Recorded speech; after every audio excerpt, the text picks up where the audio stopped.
I think we're live. Let me make sure we've got audio. Wow, right at 8 o'clock. I thought it was actually going to be a couple minutes early. I've been waiting for this to load. Let's see. Give it a second. There we go. Okay, there's audio. Let me mute myself now because we don't need to hear me twice. Once is bad enough. Hold on. Audio or live stream is playing on the other computer for some reason. Let me stop that. Definitely don't need that. So we would have heard me 3 times. That would be unfortunate. Let me pull back up the Photoshop that I need to look at. Okay. So I'm finishing up some of the final details on my painting. It won't be finished tonight unless I paint on it after the live stream. Mostly done. But these are the last sorts of things that I really focus on a painting when I... Oh, let me fix this really quick. When I've not... Oh, let me pop this out. Hold on. My chat window is having a slight disagreement with me. Give it 1 second. Let me fix this. But these are the last sort of things that I work on in a painting where I basically got the majority of everything blocked in. There are a couple more fish that I'm going to put probably hiding in the coral. Maybe. I'll decide later. I've got them drawn out. I don't know if I'm going to include them. But the ones that I have now, almost... Okay, a few of them on the other side are completely finished. But the ones over here are kind of a hot mess. They're not super in focus. The detail around these guys, the chromas, are just... They're just missing a lot of stuff right now, which doesn't mean anything's wrong. It just means they're not finished. And so once I get to this stage where I have everything mostly mapped out, pretty much painted in, now I want to start refining things and just cleaning things up. So let me go through. I see we've got a few questions here. And make sure that you do use the highlight, the @Lachri Fine Art. If it doesn't highlight my name in orange, I won't see your question. I promise I don't intentionally ignore you, unless you're just being a jerk. Then I may intentionally ignore you. But, let's see. Scrolling up. Happy New Year to everybody. Rich, I haven't uploaded in a while because I was sick in December and I couldn't do the voiceovers because I couldn't stop coughing. Like, even once I took a couple weeks before I felt better. But not even just saying it, I'm like, I'm going to start coughing again. But my cough was so bad that I couldn't record anything. I was just coughing constantly. So even with Patreon, that was a real challenge because even when I'm sick, normally with Patreon, I try to make sure that's there. And there was just a couple weeks there, I couldn't stop coughing long enough to get anything. I couldn't talk at all. So that sucked. But I'm better now. Thanks, Jack. Jack. I don't know how to say your name. I apologize. Writer. Yeah, I won awards from, I just lost my pencil, from the Colored Pencil magazine. I won Website of the Year, Instructor of the Year, and YouTube Channel of the Year. So that was pretty exciting. I actually have my plaques. I just got them yesterday. They're really cool. I have to hang those up on the wall. So thank you. I'm already recording, Heather. Thanks for the reminder. And baby pandas. Just want to get a couple more, make sure I'm caught up on questions. Anything I'm missing? Got that one. Okay, I think we are ready to get started. So the brush that I'm going to start with today, I'm going to use a couple of different brushes. One is a synthetic hog-haired liner brush. Now, I get these from Hobby Lobby. I'm sure you can get them from somewhere else. I'm going to have to look for somewhere I can order them online just so I can tell you guys. I'll start experimenting with finding an alternative for those of you who are not near a Hobby Lobby. But that's what this one is from. Now, typically, I don't like generic art supplies. I like generic paintbrushes, though. There are a lot of these like lower cost paintbrushes I've been very, very happy with. If it comes to generic paint, I just don't trust it. I don't trust that they're really light fast. I don't trust a company who just got involved in making art supplies, basically. And that's what a lot of these companies like Michaels is making their Artist Loft brand. A lot of companies are making their generic supplies. I don't typically trust those, but when it, like canvases, don't trust that. But when it comes to paintbrushes, those I do like. Now, when I get a liner brush, one of the things that I'm looking for, I want a long bristled brush. And I want to give you an example of one that would not be. I have one, let's see, I had one over here. I think I put it somewhere else. It came in a Smart Art box. Let me see if I can find one, because I do think it's important to show you. Yeah, hold on, let me grab this.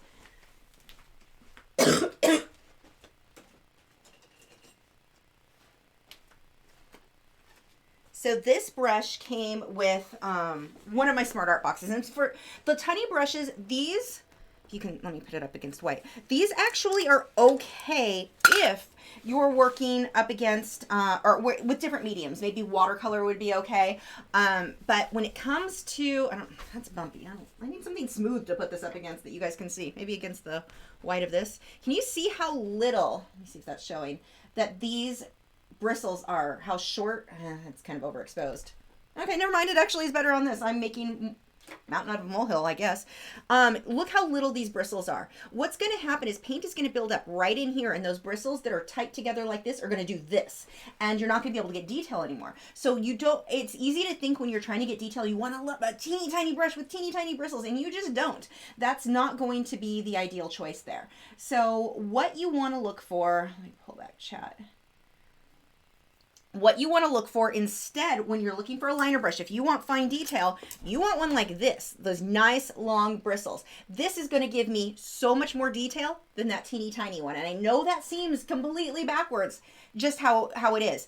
With this brush, I'm going to mainly try to keep the paint on the front 3/4 of the brush. I don't want to let it build up too much back here, because that once paint starts building there, that's when those bristles start to spread out and it no longer is going to give you fine detail. Now, when that happens to one of your brushes where it gets damaged, I think do I have any over here? This is kind of an example. This brush, these two are different brands, but the same type of brush. See how these are frayed? These are rounds. They're larger brushes, but you can see how frayed that is. It's not a nice point anymore like this one is. Like what this used to look very much like this one. So those are the type of, that's basically what happens when the paint, you can see it's built up here from years of use and me not cleaning it, but don't throw them out when that happens. Liner brushes are less useful when they get damaged, but like these, when that starts to fray, this is actually still a really useful brush for different types of techniques where I want different types of brush strokes, basically. So I don't throw out normally any brushes that are damaged. I try to keep them for different things. So don't get too frustrated and think, oh my gosh, I totally ruined a brush. It doesn't hold its shape anymore. You can still use it for different things. I just want to give you that tip. So where did I put the liner I was going to use? Oh. Okay, so what I'm going to do, the first thing that I need to do is correct my color on these guys. These guys are just kind of a mess. My lights are too light. My darks are darker than they need to be, but I actually want them to be too dark intentionally just for this painting. But my lights are just not quite right. I've got a bit of a muddy mess going on here. Let's see, got a couple questions.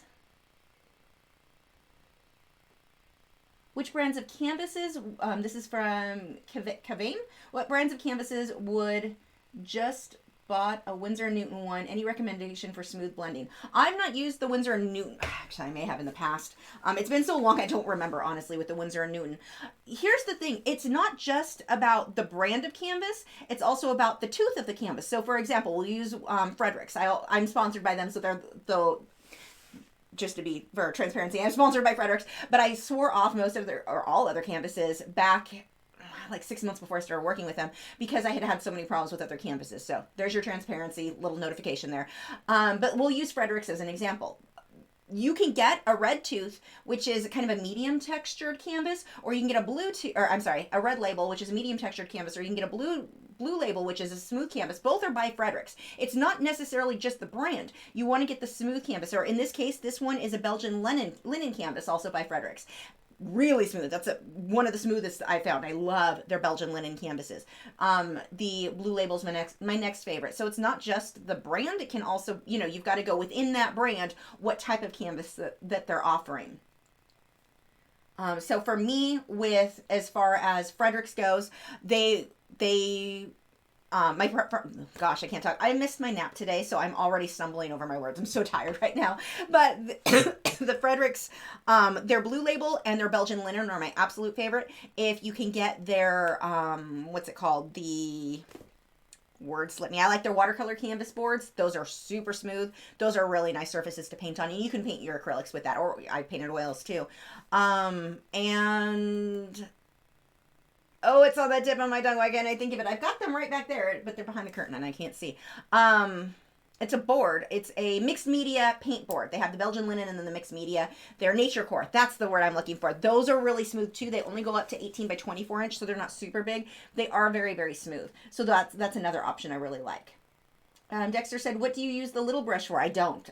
That little brush I was talking about with the little bristles, it came with a Smart Art box. I don't even know where the brush went now. It came with a Smart Art box. I don't even remember what project it was for. It was suitable for whatever it was. So it may have been like an ink or watercolor, because that's going to rinse out from the bristles at the base, where in a way that acrylics and oils really aren't. So those brushes can handle having smaller bristles, or those mediums can. Other thing with those small bristles is you can't do a long brush stroke. So let's say you're using a teeny tiny bristle, it can only hold so much paint. So you make a little brush stroke, stop, reload, little brush stroke, stop, reload. Whereas with something longer, it's going to hold more paint, and I can do a nice long smooth line. So that's another bonus with these. Pics by Elise. Yes, I am recording. Thank you.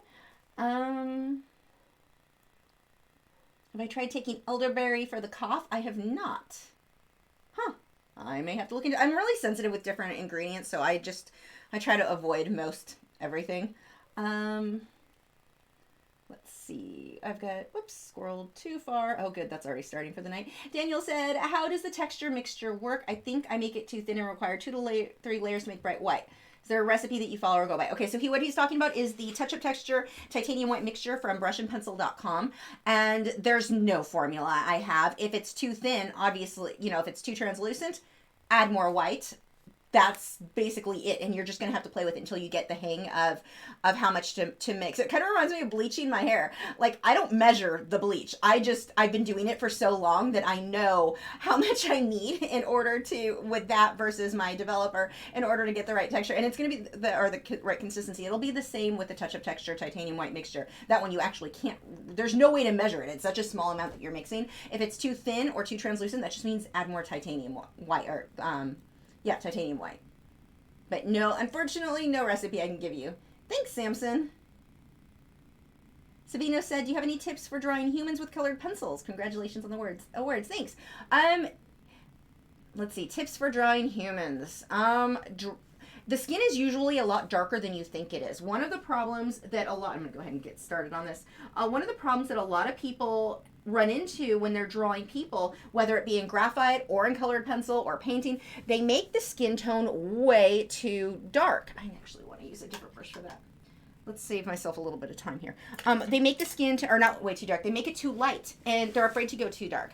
And in the end, I've seen the amount of white-skinned Will Smiths I've seen is kind of like, it's funny. I've seen, for some reason, Will Smith, a lot of people, I guess because he's so popular, will paint or draw him, and he ends up looking like a white guy. And that's not right. That is so not right. So the problem that people are having, and it's not just when painting someone with darker skin, just people in general, if they're painting a white person, they have a tendency to make the skin like paper white. Go darker. Really pay attention to your values, how light or how dark things need to be. That's probably my biggest tip I can give you when painting or drawing people.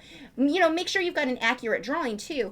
Don't jump in to the colored pencil portion until you're certain that drawing is absolutely perfect. If you start in, that is a much better color. If you start in with shading and stuff and realize, oh my gosh, the eyes aren't quite the right shape, the nose is in the wrong place, whatever, you're not really going to easily be able to fix that with colored pencil. With colored pencil, it's really important. You don't start until that base drawing is absolutely perfect. So those are my tips for that.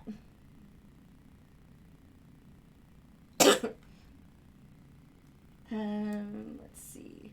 Neil Patel Art said, I recently started making art videos. Do I have any tips for someone who's just starting out at making tutorials? Consistency. Upload regularly. Now, see, I guess it depends on what your goals are. If your goal is to gain a decent sized following, which I think most of us, if we're on social media or we're making videos, that is a goal most of us are going to have. I think that it's important to upload consistently. Now, I'm not a good example of that lately. I have not been consistent at all, basically, since I had the surgeries last year, or I guess the year before, now that we're in the new year. So I've been really bad about that. But before that, if you remember, I used to upload on very specific days of the week, Tuesday, Wednesday, Thursday, and I think Friday or Saturday. I don't know, I had a lot of videos and that is really made a difference in my growth. You don't have to upload that often, but let's say every Wednesday you have a new video. You want to have a set day that people know to come to your channel that you're going to have a new video. And I think that keeping yourself accountable like that is a big deal. It's so easy to do what I've done, and I'm now going to get myself back on schedule. Back again when I had the surgeries last year, or well, In 2017, we'll word it that way, I guess it'd be more accurate. In 2017, when I had the surgeries, I got off the schedule and I just have not gotten myself back on it again. And so with me, I've got to get myself doing that again. I need to be accountable to having that schedule. Otherwise, I just don't get as much done. You guys have seen that over the last year. I've not uploaded. Now, I'm not going to go back to uploading the 5 videos a week, but I should at least get my 1 tutorial out each week, and I haven't been consistent with that. And that's, I think, a big deal when you're growing a channel, more so than when you've got a channel that's a bit more established. So give yourself days, specific days, pick a day of the week, and you're going to have a new video every day that week. That's going to make a big difference for you, both in the amount of work that you end up getting done and in your growth rate. So that would be my tips. And when you first start out, if you feel awkward on camera, that is very normal. And the more videos you make, that was the only thing I found that really helped. For me, if you look at my early videos, it was like cringeworthy to watch how awkward I was. Like, I was terrified of the camera for some reason. And I'm not like that in person. I don't know why. I put the camera on, I'd sit in my room by myself, and I guess I just felt awkward sitting there and talking by myself. And I tried everything. I even tried one night, like, maybe if I have a couple of adult beverages, like 1 or 2 drinks, maybe I'll loosen up. It didn't work. So that didn't help at all. So, I tried everything, and the only thing that helped was making more videos, getting used to being on camera. And when I was doing videos just once a week, that I wasn't getting used to it fast enough. Once I started doing videos 3 times a week, that's when I really started noticing a huge difference and just being comfortable on camera and feeling more natural, more like myself. So, hope that helps. Thanks, Circes.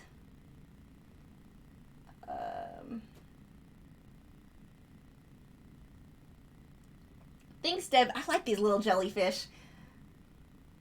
Let's see. Big Blue Art says, why does my watercolor paper pill help me? It's the type of paper you're using or the way that you're layering. Excuse me. Usually, like if watercolor paper pills, I don't want to use that paper. Sometimes it can happen if you're using too much water over and over and over again in that area. That will happen. I mean, if you do that enough, that can happen to almost any paper.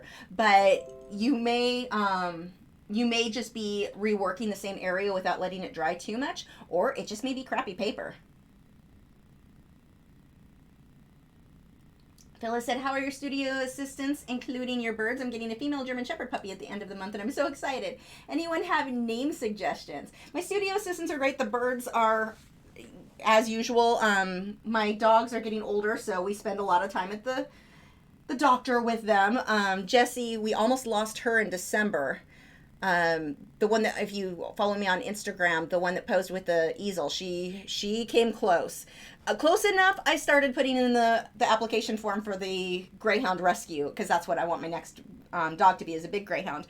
So, but it turned out it was an autoimmune disorder. They thought it was going to be bone marrow cancer. It turned out to be autoimmune disorder.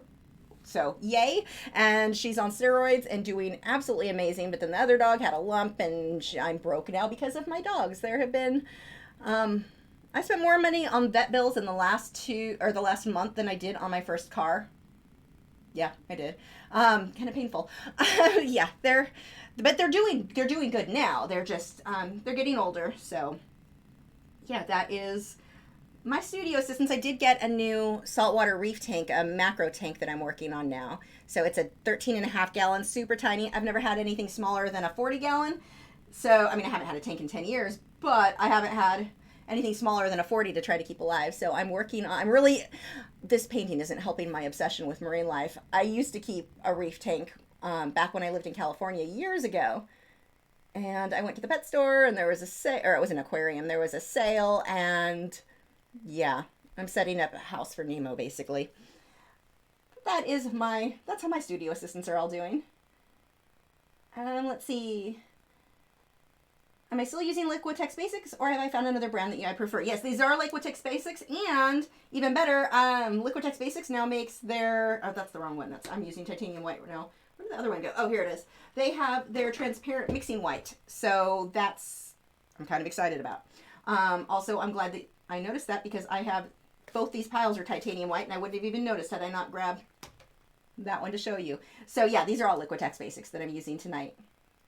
Daniel said, you once mentioned a place to share our work. Please refresh my sometimer's mind and say it again.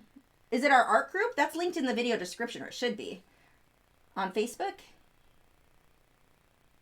Whoops.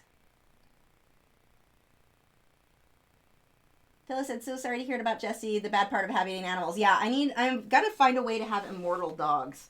But she's doing really good now. So I'm she's like on prednisone. Prednisone makes them, it gives them a feeling of euphoria. Well, okay, they're kind of annoying because they want to eat nonstop. So she's never ending looking for food, but she's alive, so I'll take it. But she's also super, super happy, which is kind of cute.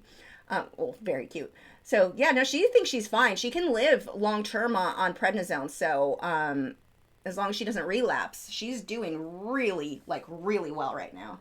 So yay, I'm happy about that. Whoops. Thanks, Sarah. Undecided Mike said, oops, and that's scrolled. I met Amanda Connor, who was an artist for comic books. She designed the new Harley Quinn and recently Captain Marvel. Got her autograph. That's awesome. My husband would know more about who that is than I. My husband's into comic books and loves the art. He's really into the art. Okay, so what I'm doing, I'm taking this brush. This is just a round. It's listed as a number 8. The brand you're using would vary because in this brand it's a number 8, another brand it may be a number 4. So that's not super helpful. This is actually one of the generic Master Touch brushes too. And I'm really just fixing this color. I want these fish to have this iridescent look.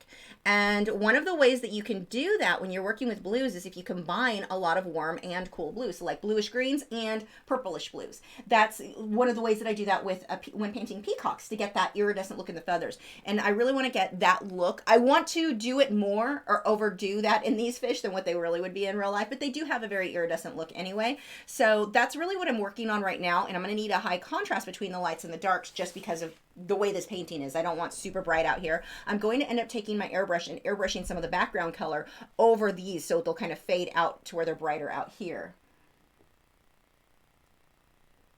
Thanks, Tamara.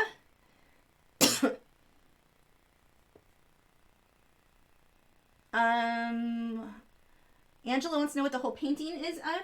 It's if you go over to Instagram, you can see the whole thing right now. There are photos from like a day or two ago that'll show you the entire painting. So again, just making sure my edges are nice and clean. And for the most part, when I go over an area, the previous area has dried.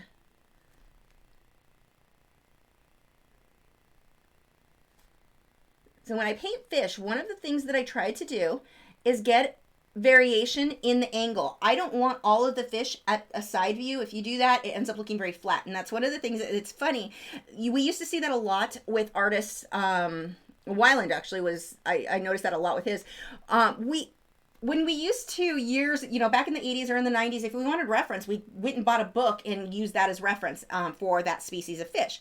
And so we would basically just draw the same thing over and over again. Copyright issues, I know now, did not know then. But everybody's fishes were the side view, because when you look at a book with like the ID books, it's always the side view of the fish. But in a painting, if you look at an aquarium or if you're out snorkeling, the fish are aiming towards you, away from you. There's a lot of variation. You want to get that in your artwork.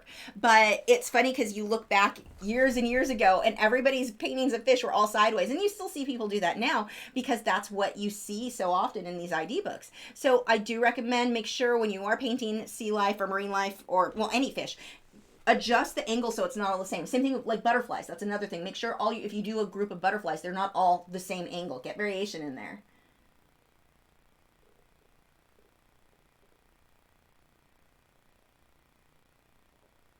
Sydney says, I was out of the country for a year and a half. I was wondering if you ended up doing a collab with Lena Dania. No, we've not done anything together.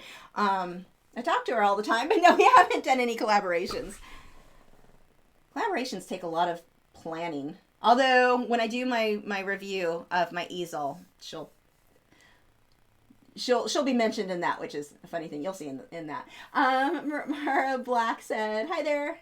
I have to ask, is that poor lion getting devoured, or is he yawning with pleasure?" I don't know what his emotions are, but no, he's not getting devoured. Let's see. Pix by Lee said, speaking of marine life, sort of, did your starfish arrive safely? Just wanted to check. Otherwise, I have to track UPS. I have no idea what you're talking about. So I mean, I haven't checked my PO box. I can check it on Monday. I didn't. So, no. Um, let's see. Dexter said, how do you keep your paint from drying on the palette? Mister, I don't need to. It will start to dry. Like this one has been, I put that out like a week ago. It's dry when I touch it. Like I stick my finger in it, but it's still wet inside. Take the back of the brush and expose the wet paint inside. So like the inside is still usable. But that's paint that has been sitting on that. I put that out over a week ago. I have a lid. This is like a big Tupperware, basically. The link for this palette is in the description if you want to see like a big photo of what that looks like. But the paint doesn't dry that fast. The only paint like this dries fast. So what I'm going to do here when that dries out is take my glass scraper and just scrape it away. So in that really, the only areas that I need to really scrape are the areas where I've mixed thinned it out with water, but where it's a clump of paint, that's going to stay wet for a very long time. It doesn't dry that fast. Now, that's with Liquitex Basics. If you use like Liquitex Heavy Body, that stuff dries super fast. It's actually annoyingly, that's one of the big reasons I wanted to get the Liquitex. This one is the Heavy Body, and that's pretty much dry. Whereas the Liquitex, that will stay wet for days and days and days and days. So the type of paint you're using will make a big difference. But like if I thin it out, like this, I don't know if you can see that on the camera. These areas I've thinned out when I was blending, those dry faster, and I just use the glass scraper to scrape it away. Do I ever use Liquitex glazing medium with my acrylics? I do, occasionally. Not too often. I usually prefer water because I like the texture of the paint better with water than I do with the glazing medium. But yeah, sometimes I do use glazing medium, just not super, super often. If I'm trying to make something, like if I'm building where I want the light to refract through an area more. So like, let's say I'm glazing grapes or painting grapes. I want to do that in several layers so the light kind of bounces around in there or within each layer of paint. I'm going to use glazing medium there for sure. With this, I could, it's not really necessary for most of these. It makes the paint thicker. I think that it makes the light refract a bit better, but it also makes the paint thicker, and it's just a little bit different to paint with than water. But I always keep Liquitex glazing medium on hand in case I do want to use it. So, I mean, I do use it often enough I want to own it, that's for sure. Michelle said, I just finished a painting of a succulent and thought of you because it has your favorite color. Teal succulent? Yay! I like succulents too. I don't know if you know this. I keep them. I have a lot of succulents. Succulents, orchids. Orchids are my main one. Desert rose and the succulents. Let's see. Big Smiley said, oops, should not have ruined the surprise. It's just a Christmas card in a package I sent a few weeks ago. I'll have to go look. I'm glad you told me though, because or maybe you told me before and I forgot. It's entirely possible too. Steve Anthony said, I had an argument about light fastness with someone. They said as long as you use UV protecting glass, their art will be fine. I disagreed and said that it will still fade. Who is right? Technically, kind of both. Both. The glass is going to make a big, big difference. But at the same time, even with UV protecting glass, things are still going to fade over time. I want to use as light fast materials as much as possible. It's why for me, even though, yeah, like I've got a painting right now I did of a red panda with Inktense. It's on UV protecting or behind UV glass. I'm still not going to sell it because I'm not going to risk the potential fading. Like I want to make sure I'm using the best supplies possible. I prefer to use UV glass and UV supplies or UV things. But yeah, the UV glass is going to make a huge difference in how long it takes for something to fade, but it can still fade. So some still gets through just a bit. But yeah, the UV glass is going to make a big, big difference in how long it'll take for those to fade.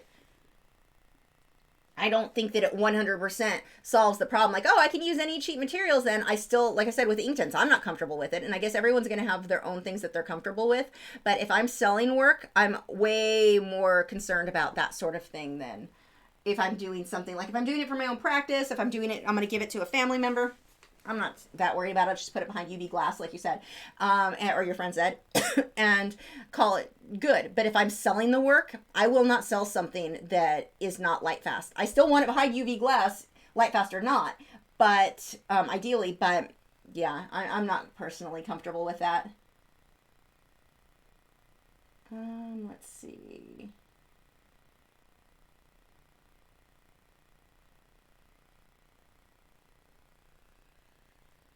Make sure your questions are highlighted. If they don't have the highlighted orange at Lachri Fine Art, I just don't see it. So make sure that that's coming up if you have a question. Otherwise, I assume you guys are talking amongst yourselves. And every time I try to butt in when you are talking amongst yourselves, I like end up taking whatever the comment was out of context because it wasn't actually intended for me. So, yeah.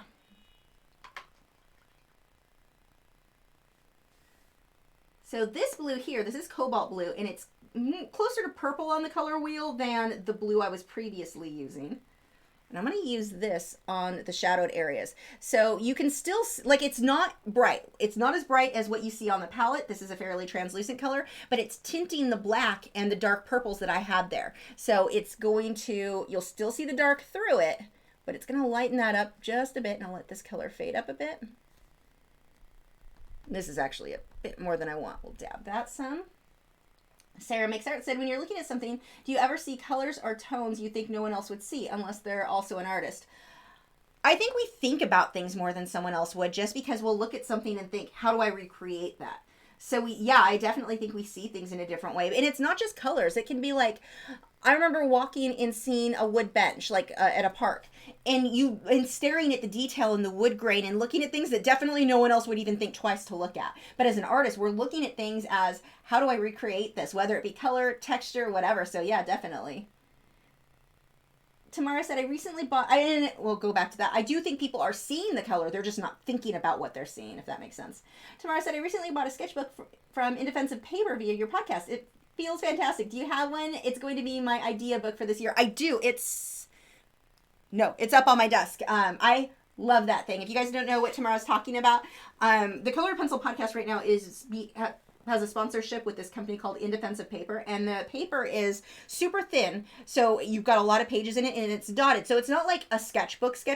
One page is blank on one side, the other side is dotted, and so what I've been using it for is, like, I did it for this one. I sketched out a rough sketch of a line, just a quick idea, and then put bullet points of colors I wanted to use, fish I wanted to include, that sort of thing. It's really cool. I definitely love. I'm pretty happy with that one. Plus, it's a pretty sketchbook. Mine is pink, and the pink and tan one. I really want the teal. They've got like an aqua color one that looks really cool though. Maybe when I fill this one up, I'll get one of those. Angela said, you recommend using Persian blue. I'm not saying that right. For any water-themed art, I love this color so much. All the blues, it has a greener hue. Use whatever you like. There's no right or wrong answer to that. Absolutely use what you like. I am prone, probably the blue that I use the most is phthalo blue, but use any color you like. I mean, you're the artist. The colors you choose, the values you go with, all of these things are going to define, those things all speak to your style, your choices, your everything. If one artist hates that blue, it doesn't mean it's wrong. That's not their preference. That blue may just be your thing. There's nothing wrong with using that. If you like it, go for it. Samantha said, glad you're feeling better. Thanks. This piece is amazing. I flip and love it. Thank you. Well done. You're such an inspiration. I've been so sick, but you inspire me to keep working on my art. Thanks. That's so good. Well, okay. It's good to hear that you're working on your art. Not good to hear that you're sick. I'm really sorry. I can relate to that this last month. Urses says, I can't believe how much adorable those blue fish are to the painting. They are really beautiful, designed to everything else on the painting. Thanks. Yeah, when I design these things, I kind of add things as I go along, and I'll paint one thing and decide, okay, what color do I want up here? What fish goes with that? That sort of thing, like when I'm coming up with the design theories of these. Okay, I'm going to start doing some of the details now with the liner brush. Let's see if just using this light blue is going to be enough. I may have to mix some white in it first to make it show up. Hi, Ashen. Undecided Mike said, what color pencils do you prefer using? I got the Prismacolor set. I would say my favorites are probably Polychromos. I'm torn between, I love using Polychromos and Luminance together. Like they both have things I like about each one of them for different techniques. I definitely can't be without my Polychromos. Wouldn't want to be without at least the light colored Luminance for like whites. But those are my preference. But I used Prismacolor for years. I don't like Prismacolor anymore because of the quality control issues with the company. Also, the wax bloom was a bit much for me. But now that I've used other things, I wouldn't want to go back. But don't let that make you feel like you don't have a product that you can enjoy. So just because one artist doesn't like something, the only time I get into really saying this is I don't recommend this product is when you have light fast issues, which you know, quite a few of the Prismacolors are not light fast, but while you're learning, it's okay. I just wouldn't sell anything with those. But the Prismacolor, I know some absolutely phenomenal artists who will only use Prismacolor. So just because I don't like it doesn't mean you can't like it. But have fun with them. Yeah, my preference, Polychromos and Luminance are my go-to pencils, largely because I've been using those ones more, but right behind those, I really like the Derwent Pro Color. The problem I have with the Pro Color is that only about half are light fast, and I really like the Derwent Light Fast, but the problem I have with those, they're only like 36 colors out right now. I can't wait till there are more colors, because I love the Derwent Light Fast. The performance of the Light Fast and the Pro Color are amazing, both of them. But they don't, you know, I'm limited color-wise with both those sets because the Pro Color they're not light fast enough for all of the colors, and the Derwent Light Fast haven't yet. They will later this year. They're supposed to release more colors, but they're not out just yet. So they aren't on my list of like must have. You have to buy these pencils. Like if I had a new student, I wouldn't tell them that they had to run out and buy those. But that's probably going to change when more colors come available. Daniel said Lyra Rembrandt claims to be light resistant for the Polycolor. Is the light resistance the same as light fastness like the Faber-Castell Polychromos?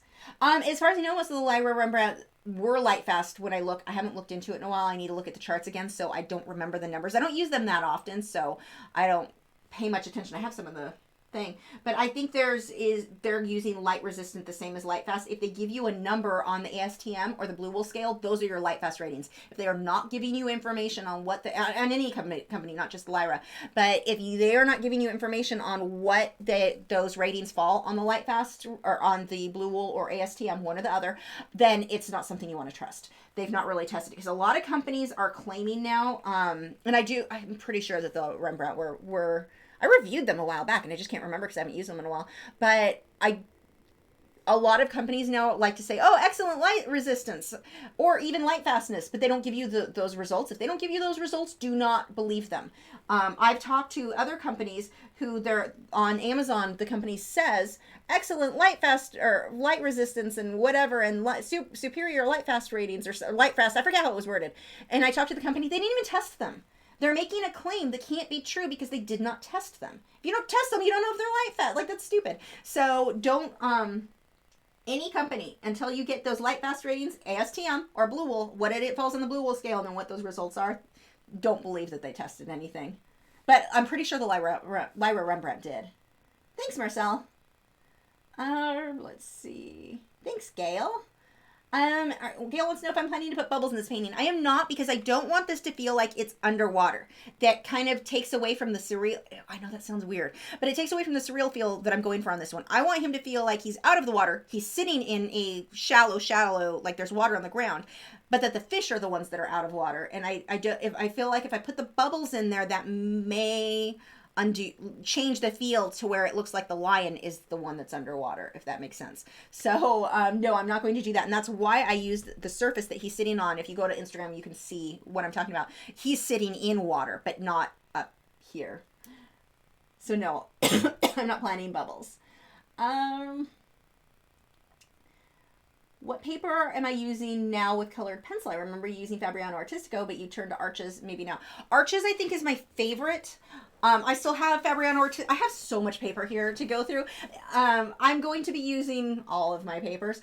The Arches right now is my go-to paper if I'm going to do anything with water-based paint, like Inktense or watercolor, or water-soluble graphite. I'll be using the Arches. That is definitely my go-to there. But when it comes to colored pencil, I'm probably going to still use up some of that with my colored pencils. Keep using the Fabriano until I use it all up. I don't know that I'll replace it unless they fix whatever they messed up with it. I won't keep buying it. I mean, it's okay. It's not bad. It's just not, I don't like it as much as I like Arches right now. I don't even think I like it as much as I like Stonehenge right now. In Stonehenge is okay. I like Stonehenge if I'm doing portraits because the way that the blending goes on there. But Fabriano was my preference until they changed the paper. So right now, yes, I'm still using Fabriano, but it really depends on what for. And I just want to go ahead and use it up. And we'll see if if they fix it before I order more. Chelsea said, aside from sugar and caffeine, what foods do you avoid for your fiber? Oh, I don't avoid caffeine. Well, okay, I take that back. See, I have an overactive, my adrenaline is always shooting through the roof, so I can do 1 cup of coffee in the morning and one at night. That's the only caffeine I can have. So I guess I do limit caffeine more than the average. Like my husband can have a lot more than I can, but besides sugar, carbs is my big thing. Any like white potato. I can do sweet potatoes because it's anti-inflammatory. I cannot do regular white potatoes very often. Cheated on Christmas Eve though and had garlic mashed potatoes. They were amazing. I'm going to let myself cheat again on my birthday in April. But those are my main things that I avoid. Anything unnatural, MSGs, that sort of thing. Those are for the most part what I'm avoiding.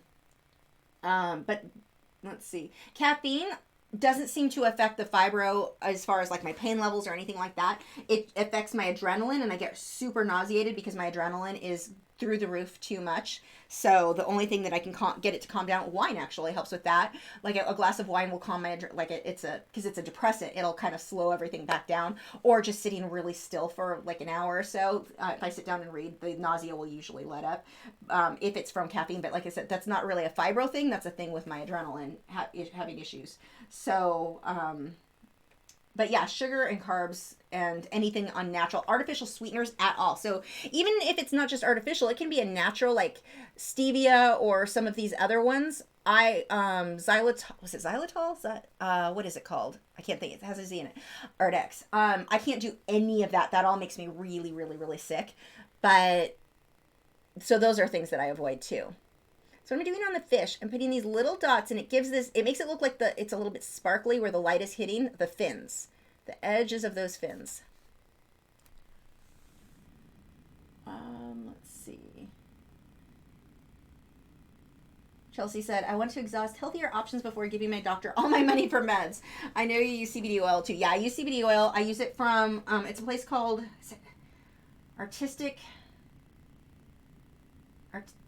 it's Artistic something. She's an artist. Artistic, I forget what it is. But she's that CBD oil has made a huge difference in my pain. That's made the biggest difference, I think, for my arthritis. The amount of pain that I am not in compared to normal, and I didn't realize how much of a difference it was making until I got a bad batch, not from the artistic organics. I think it's Artistic Organics. But that, when I ran out from the crappy CBD oil I'd been using, that was, the pain came back bad. And I didn't realize that the CBD oil was making a difference in the pain until then. But that stuff is amazing for the arthritis. As far as fibromyalgia goes, I don't really have many fibro symptoms other than the fatigue because I control my diet. So the pain isn't... I'm okay, not totally true. When I sprained my ankle, I thought I was going to die. So I do have a low pain tolerance, but I'm not like every day, all the time in pain.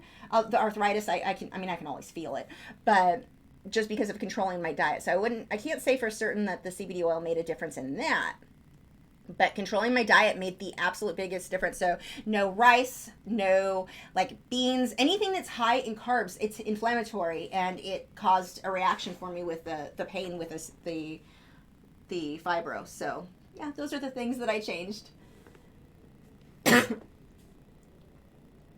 And I'm sorry you're having to deal with that. That is no fun.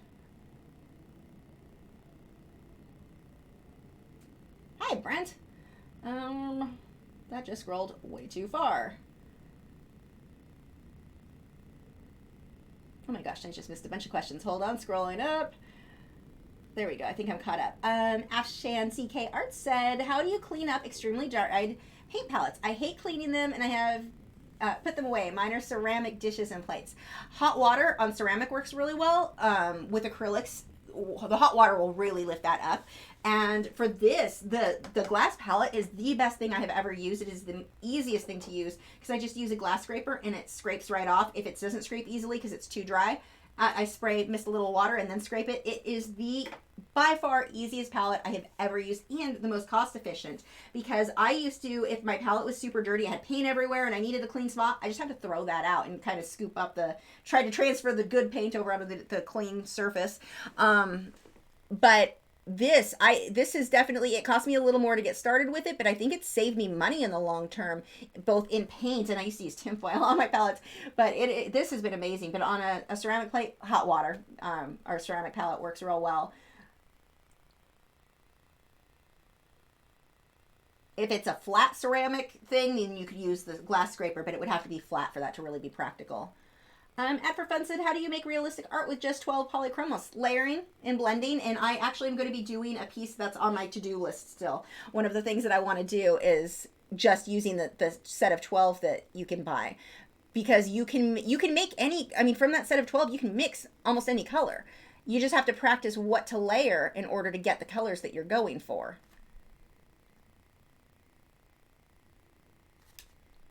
Give them some little fish lips. But yeah, it's just the way that you're going to layer the paint. Or not the paint, the pencils. Seriously, my brain, I really needed that nap. I keep thinking I want to try to get to where I don't have to take naps. I don't know why I think that that's even possible for me, because that's the Fibro thing. I'm just tired all the time. But when I don't take naps, man, do I feel it when I try to work in the night. Let's see. Beckett Studio says, what art supplies are most important for beginners to get? Well, it depends on what medium. So, yeah, give me the medium and I'll give you some ideas on the most important things, because that's actually a really good question. But again, it depends on the medium. Angela said, you certainly do have a lot of energy. I don't. I always wondered how she does it. There's not a lot. That was a problem I had with doctors when I was going through trying to figure out what was wrong when we didn't, I mean, fibromyalgia, no one really knew about that, or the celiac disease. Back then, but the doctors, I would tell them how tired I was. I'm like, I can hardly function, but because I talk fast, they assume it's energy, that, oh, you have a lot of energy if you talk fast, and those two things are not related. People assume that they are, but it's just not true. So, I mean, I can lay down. I kept telling the doctor, I can lay on the floor right now in front of you and just fall right asleep. I am so, like, the fatigue was so bad, and they just never took it seriously. Until I was finally diagnosed with fibromyalgia, but that was years and years. I mean, I had given up going to the doctor altogether because I got so sick of them going, oh, just take this pill. And they'd give me things that would just make it worse. They'd make me more tired. They had given me antidepressants they had me on for a while. I was on that for a few years. And then the withdrawals, when I realized that every time I tried to stop taking it, I would get real sick. Withdrawals. No one warned me I was going to go through withdrawal symptoms on that, but it wasn't doing anything anyway. Nothing. So I had given up on most, actually I need a bigger brush for this, on Western medicine until I went through the process of being diagnosed with a fibro. But, where's the brush that I want? That won't work. So, yeah, that was definitely frustrating because I talk fast. They didn't take anything I said serious with how tired I was, which would drive me flipping insane. That brush is not working for me. It's a little too frayed. So let's try. Let's see what else I can do. Maybe I will use the liner. He should have a slightly bigger liner is what I need. I may have to get up and find it. 1 second. I'm going to switch brushes really quick.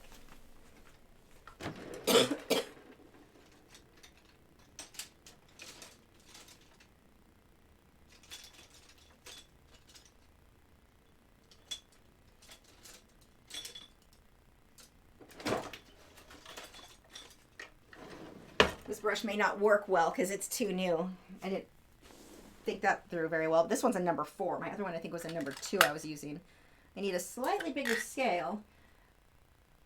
Yeah, that should work. Let's see. Mara Black said, are you using more paint on your brush for this painting, or is it just the angle, etc.? It's probably the angle. Sir Mike Sart said, I used to have a wooden headboard on my bed in the green. I would see animals in the wind and face and other odds and ends I'm sure no one else would see. I've seen similar things in foam. Yeah, I do that too, where I'm looking at, like, if you see like a marble or whatever, like you find little shapes of animals and stuff in that.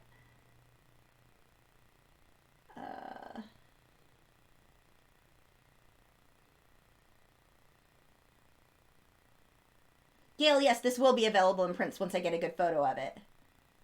Definitely. Angela said, do you have maybe a health-related blog for your diet or health as an artist? I have Hashimoto's and rheumatoid arthritis. I don't. I can always tell people like what works for me, but it's hard because I don't want somebody to try something. Like, for example, a lot of people will think, oh, my wrist hurts, I must have carpal tunnel, and they throw a wrist brace on. That's what the doctors actually had me do. They had me wearing a wrist brace on this hand. It was arthritis, but because I was 18, 19 at the time, they didn't think that that could be it. Well, the type of arthritis I have kicks in around that time. And so the pain that I was in because of the wrong advice, it was bad advice from doctors, but the bad advice can make somebody worse. So I'm always hesitant to give too much advice other than, stay natural, obviously. That's good for everybody, I'm sure. But no, I don't have a blog or anything about my eating. It's just I avoid high carb diets. Now I still eat fruit though, so I'm not like on a full keto diet. I'm somewhere between, I guess, that and paleo. I can't say it right, but I just try to basically stay as natural as possible and avoid the carbs, the no pastas, no anything like that. And I mean, you can, for people who are like, I can't give up spaghetti, I can't give up pasta, there are alternatives. Like you can do zucchini noodles, which I actually like better, and you've got more nutrition in that than you would have if you were just using pasta. Now, I'm not saying carbs are bad for everybody. That's just for me and for my system. They just don't work. They make me feel terrible. So, but no, I don't have a blog on that, and I'm a bit hesitant to tell everybody, like, I don't want to give someone bad advice because everyone's going to be a bit different. But I do a review on Art Rage. Isn't that what I use on my digital painting? I'm pretty sure that's what I used already, so I think I kind of already did. Ad for Fun, I don't remember the names of things. Ad for Fun said, were you academically active when you were little? And is there a cure for your condition of fibromyalgia? We all support you a lot. Thank you so much. Thank you. Let's see, academically active. I mean, I did well in school I didn't go past, well, I took a few college classes, but I didn't finish anything.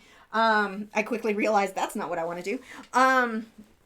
I always had good grades. Me getting a C was very unusual. Well, okay, except for PE. Me being active was also unusual. But no, I didn't. Let's see, this should come down around here. I didn't enjoy most classes. I would rather art is all I was really interested in. But I mean, I always got good. It was important to me to get good grades and to do well in my classes. So, no, most of my grades, most of them I would say are low A's, high B's, were pretty average. B's were going to be math for me because I'm really bad at math, but I was still determined to I would have to stay after school or go before and get tutoring from my teachers. Like I was still determined to do well in algebra and geometry. I just wasn't great at it. But, I don't know. I guess that's the end of that. As far as a cure for fibro, no, there is not. They don't really know what causes it. So while there's no cure, you can kind of figure out ways that will make you feel better. Like in my case, pretty much, I haven't heard anyone not do good from controlling their diet. What I do hear are people who end up basically bedridden and they're living off, Twinkies and pies and cakes and all this sugar and all this junk food and fast food, and because they're too tired to get up and cook, which trust me, that I get. But they live on the most horrible diet, sodas and all of these things, and then say nothing works for me. And it's like, try the diet thing. It's a hard diet to stick to, and most don't want to do that. But the people that I see really sick with it are those who take tons of medication for painkillers, and I didn't want to live that way, and then just eat the worst. Like most people I know of who have fibro, you see the diet they eat, and you're just like, no wonder you feel terrible. Like anyone would feel terrible eating the diet you're living off of. But with fibro, when you get to where you feel so crappy, a lot of people just get lazier and lazier when it comes to, and I don't even want to say lazy. I don't think that's the right term. You feel terrible. You don't want to get up and make something healthy. So they just eat the most simple thing ever and in turn make themselves worse. But you could definitely make yourself worse, but there isn't a cure, but there is like maintaining or managing it. Nick said, have you considered using CBD oil on your dogs? I started using it on my 14-year-old Aussie, and I've seen improvement in her stiffness and energy level. You know, when Jessie started showing signs before we knew it was autoimmune, when she got to where she wasn't eating as much and she was kind of stiff, she was slowing down, I was giving her CBD oil. It didn't make any difference, any noticeable difference at all for her. But, I mean, she needed the steroid in that case. So right now, everything with her seems to be perfectly fine. So I haven't given her any in months, but we did try that initially, but that was before we knew what was actually wrong with her. The place that I get mine from has the dosage for dogs. The dose I take is too high for her. She's only, 10 pounds. So she can't have mine. My older dose, or when I was originally taking it before, I took a lower dose, and I was able to give her just a small amount of that. But the one I'm on right now is super strong, so I can't give her that. I may try with both of them. If the arthritis kicks up, I'll probably get them the pet dose. But right now, they both seem fine. They don't seem to be stiff or anything like that. After Fun said, coffee or tea? If any, just brew or a latte. I like both. I have 2 cups of coffee a day, one in the morning, one at night, and then I'll usually switch over to herbal tea if I want something fun to drink for the rest of the day. Because I can't do caffeinated if I've had coffee because it's too much caffeine for me. But no, I really like both. I grew up, we didn't get soda when I was a kid. I mean, we'd have it here and there, basically at friends' houses, but my mom didn't keep it in the house for us. But we could have iced tea. So I grew up drinking tea. That's like my norm. Afshan CK Art said, I love making videos, but with my day job, I get super exhausted and hate setting up the cameras, etc. Oh, I understand that. I have to put them away because of lack of space. Any tips or suggestions? I put my cameras away too. Well, besides this one here, but like the cameras when I set up to do the intros for the videos, I know what you mean because it is a pain. I've got to do it tomorrow and I'm already dreading. I'm like, oh, I've got to get the lights out and I've got to get everything else. My biggest tip for you, record in batches. So like if it's the intro where you're talking and you need a different setup than when you're recording at your easel, record as many in one day as possible. So you're only having to set up once and just, record for an hour or two and get a bunch of videos. So batch recording is really helpful. But when it comes to recording the art, I leave as much as possible up that I can. So my easel is stationary. It's always going to be here. And then I've got the stand that I put the mic or the camera on. It's really quick to set up or to kind of shrink it down. So, yeah, recording in batches, I guess, but I'm not sure which part you're struggling with. Like recording the artwork itself, that mostly stays up for me all the time. Even where I lived before, I had no space. So my easel that the camera was on, I did pull that down and set it up again every day, just kind of put it to the side. It only took like 2 minutes to set up though. So if you're set up, I would say if the problem is recording, I do not like the scales. There we go, bigger scales. If the problem is recording the actual art process, then you need to simplify whatever your setup is. Are you using too elaborate of a setup with your lights and camera? Do you need that big of a setup? Because I didn't. Even here, it's not that much. I mean, the only thing I need to record is the easel with the light over it, which stays put, and then this one isn't a tripod. It's actually a boom mic stand, but that with the camera on it. That's really it. Now I'm recording my palette, so that is a bit more, but maybe you don't need to record your palette. Maybe that's not a big deal for you, and that would be one less thing, but trying to simplify what you're recording, because I would rather see you record a more simple setup than super elaborate and then not get anything done because it takes too much time. Simplify it as much as possible and record that is so much better than just not recording at all. So I guess that would be my tip. But I know what you mean because I used to work full-time in an animal hospital. Working full-time, I wasn't recording the process. I was painting. I would paint all night. And just setting up, because I'd have to set up all the paints. I didn't have like a good area I was painting in my dining room. And that would just take so long. By the time you get all of that done, you're like, okay, I'm just ready for bed now. So yeah, simplify it as much as you can. Night, Marcel. Oops, and scroll too far. I mean, it's kind of the same, I think, too, with, like, cameras.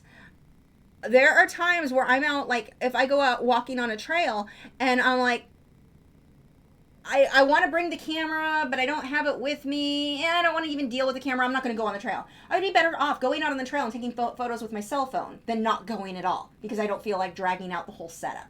So something is better than nothing. Just simplify if you need to. Let's see. Big Blue Art says, was there a point in your life where you were frustrated? I'm just frustrated that I'm not as good as others. Okay, so this comes down to the way that you look at things. I mean, this is everything with life, but the way that you view things in life will affect every aspect of your life. Instead of being frustrated that you're not as good as others, what you want to try to convince yourself of and really, really focus on is the fact that that's possible. Someone will always be better than you. But when you look at someone who's better than you, what you should be looking at is, oh my gosh, that painting is amazing. I want to paint as good as they are. I'm going to be able to get there. It can be done. They showed me that it can be done. Now I'm gonna figure out what I need to figure out to do that too. So no, I never found that I was frustrated. Well, I guess that's not totally true. My frustration would last a day because I would see something and go, wow, I realize I want to be better than what I'm at now. So I'm going to look at artwork that I looked at and might have been frustrated with for a minute, going, wow, they're way better than mine. Instead of looking at it and going, I'm never going to be that good, I looked at it and what is different about their work from mine? What do I need to do to be as good as them? What is wrong with mine? Is it my values? Is it my colors? Is it my drawing foundation? Is it my concept art? Is it the proportion? What is it about theirs that is better than my work? Figure that out and then figure out how to fix it.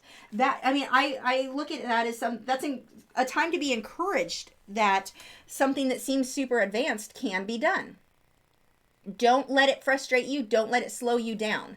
Let it encourage you. Let it make you feel excited that you can get there too. And don't buy into this idea. I occasionally will get people commenting. I usually delete the comment because they're being jerks on things that either you have it or you don't. Either you have natural talent or you don't. I did not have natural talent. I was sick a lot as a kid. We didn't know I had celiac disease, so I was always sick. And I sat home and sat in my room and drew or colored. And I liked doing that. And that's what I had the energy to do. I mean, when you're sick and you've got tonsillitis was my big thing. Always had tonsillitis. So I couldn't go out and ride a bike, but I could sit in my room and color or draw. And that's what I spent time doing. I got better with art because I spent so much time doing it. I didn't have natural talent. That doesn't exist. You may have a natural affinity you're interested in. You notice details that someone else might not notice. You can learn to do that though. It was that I was interested in something that other people weren't interested to take the time to learn. But as a kid I was. So that's why I got better. This had nothing to do with I was born with this talent. Nothing to do with that at all. And if you look at some of my, when my mom has shown me some of my earlier stuff, I look at it and it cracks me up.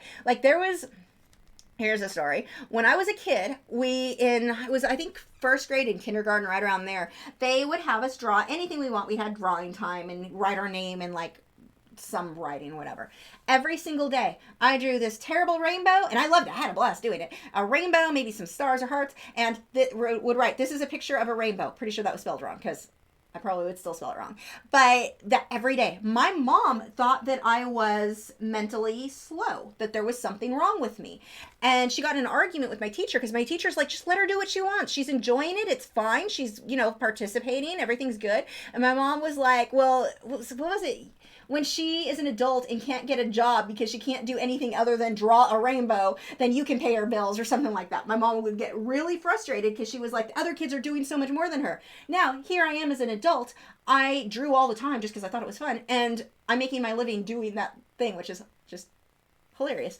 But, or maybe I have a weird sense of humor and no one else thinks that's funny. But I mean, that's how average I was at art when I was a kid. There was nothing naturally embedded into me. I drew a lot growing up. And I got better. So don't let that discourage you. Don't ever read comments that make you think, well, I'm never going to be good because I don't naturally have it. No one naturally has it. Some people spent more time drawing and got good at it. That's really all that comes down to. And noticing details. It's your attitude. The student who is going to take the time to notice the difference between their reference photo and their artwork or somebody else's artwork and theirs versus the student who just gets frustrated I'm never going to be that good. Even if the student who has the attitude draws or paints more, they're not going to be as good as the one with the better attitude. I mean, I've been teaching for 20 years. I've seen this over and over and over again. The attitude makes such a difference, and so much of that comes down to you've got to kind of change your mindset of that. And don't feel that you're abnormal. A lot of people feel exactly like what you are. There's nothing, wrong with you for feeling that way, but you want to try to change the way that you're responding to seeing somebody that's better than you. Instead of getting frustrated, be excited that eventually you could do it too if you keep working. Oh, thanks, Angela. Heather says, you using your Samsung Tab 4? It's the S3. I guess I need guidance in navigating it. Oh, just experiment, practice. I still don't even know everything with that program, so it is Art Rage. Okay, good. There's so many different art programs I forget, but yeah, that is the one that I prefer. You just need to experiment, and just experiment with one brush at a time. Draw a whole painting with just the airbrush, and then add in the oil painting brush and play around with it. But I am not even... like, I don't even use it so often that I would consider myself an expert enough to give you a lesson on using that. I mainly use Photoshop when I do digital painting, but that's not on a tablet. On my tablet, I use Art Rage. But I don't like what these scales. I'm going to have to fix those. Those aren't shaped right. But anyway, yeah, it comes, experiment with it. That's really the best advice I can give you. I'm sure there may be tutorials out there. But the main way you're going to learn it is just by playing around with it and trying to figure out stuff on your own. There's just so many options on that, but simplify it. Don't try to use every brush available. Just learn to use the airbrush tool. And then I would say the oil painting tools. Those are the main two that I use. I don't know that you really need all the rest too much. I've used the palette knife for blending things too. That one's actually kind of cool. Beckett Studio said, I want to learn acrylic painting to start with. So what art supply should I be getting? Okay. You are going to probably... get a basic set of acrylics. I like the Liquitex basics, and that's usually what I started my students out on. You can get, they have a box set that has like little tubes and a ton of them. There's like, I don't know, 50 colors, 48. I think it's 48 colors. I forget. But a lot of colors in that. More colors than what you need. You could either go with that because you can save a lot of money because you can use a 40% coupon at like Michael's or Hobby Lobby. Actually, I don't know if Michael's carries that one. I know Hobby Lobby used to. But the other way is to get these types of tubes. The Liquitex Basics, these ones I would say get red, whatever, an average red, it doesn't even really matter that much. A red, yellow, white, titanium white, Mars black, I would say hooker green because it's kind of a medium green. What else? Daxazine purple. I don't know if I'm forgetting anything, but those are like basic colors. You can pretty much blend anything you need from that set. That's what I think those were the colors I used. But you'll learn to do a lot blending wise if you just get those few ones. I think it's easier and you get more paint that way. But you are going to need that. You're going to need some paintbrushes. Actually, you know what? Let's simplify this. Go to my website under supplies. I've got acrylic painting supplies. The brushes that I talk about there, you're going to want those. The airbrush, obviously, not something you're going to need to jump into right away. Eventually, that will probably be something you need. Like stuff like glazing medium, I wouldn't say you need that right away. That can hold off. If you want to get an easel, you want to get something that's heavy, like an H-frame easel. And that's something that if you're young, I used to paint on my floor. I sat it against my fish tank and I painted on the floor. I was bendy back then, and that was comfortable for me. So I didn't have an easel to start with. So it's not a must-have. You have to have it right now. Once you can afford it, save up and get an H-frame easel. You can get them I paid, God, it was 20 years ago, but my first one was about $50. I got it on clearance at Michael's. And you want something that's heavyweight enough that it's not going to move on you as you're painting. Like right now I'm pushing on the easel. I don't want the easel to move back. I need something heavyweight enough, and an H-frame easel is going to do that for you. And you don't need some big name brand or some amazing one. I just got a new easel. I posted it on Instagram. Please don't feel like you need to go out and spend that kind of money on an easel. This is one I saved up for a while. It's not necessary.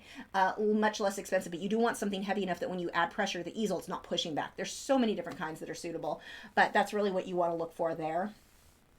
And a decent light. I like the one, I've got it listed in the video description, the light that I have on my easel. They're about $50, and it's a daylight light. It's cheaper than the Ott lights that I used to use, and I actually like it better than those. But I'm using one that can screw or clamp onto my easel. If you don't have that, then you're going to want like a floor model if you're painting on a table or something like that. Daniel said, my wife has celiac and fibro. The improvement in how I feel from eating the same food is amazing, to say the least.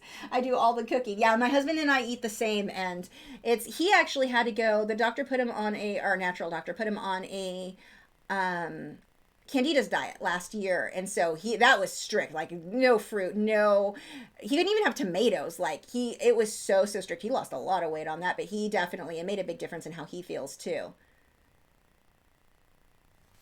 But yeah, we both eat this pretty much the same now, which is convenient, that's for sure. Martin said, can I use black or white acrylics if I don't have gesso?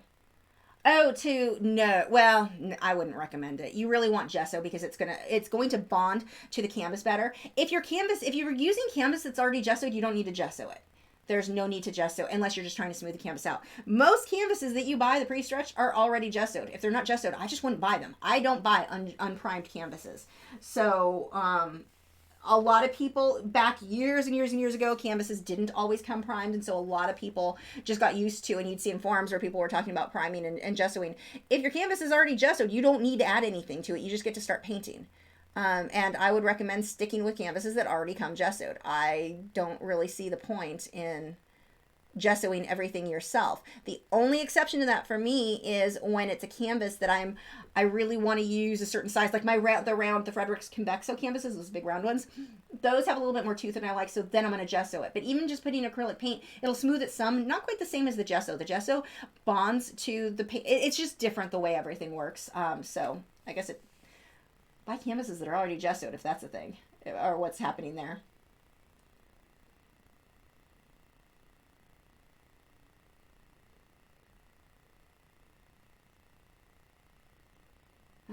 Edgar Fun said, oops, that just scrolled back too far. Where did that go?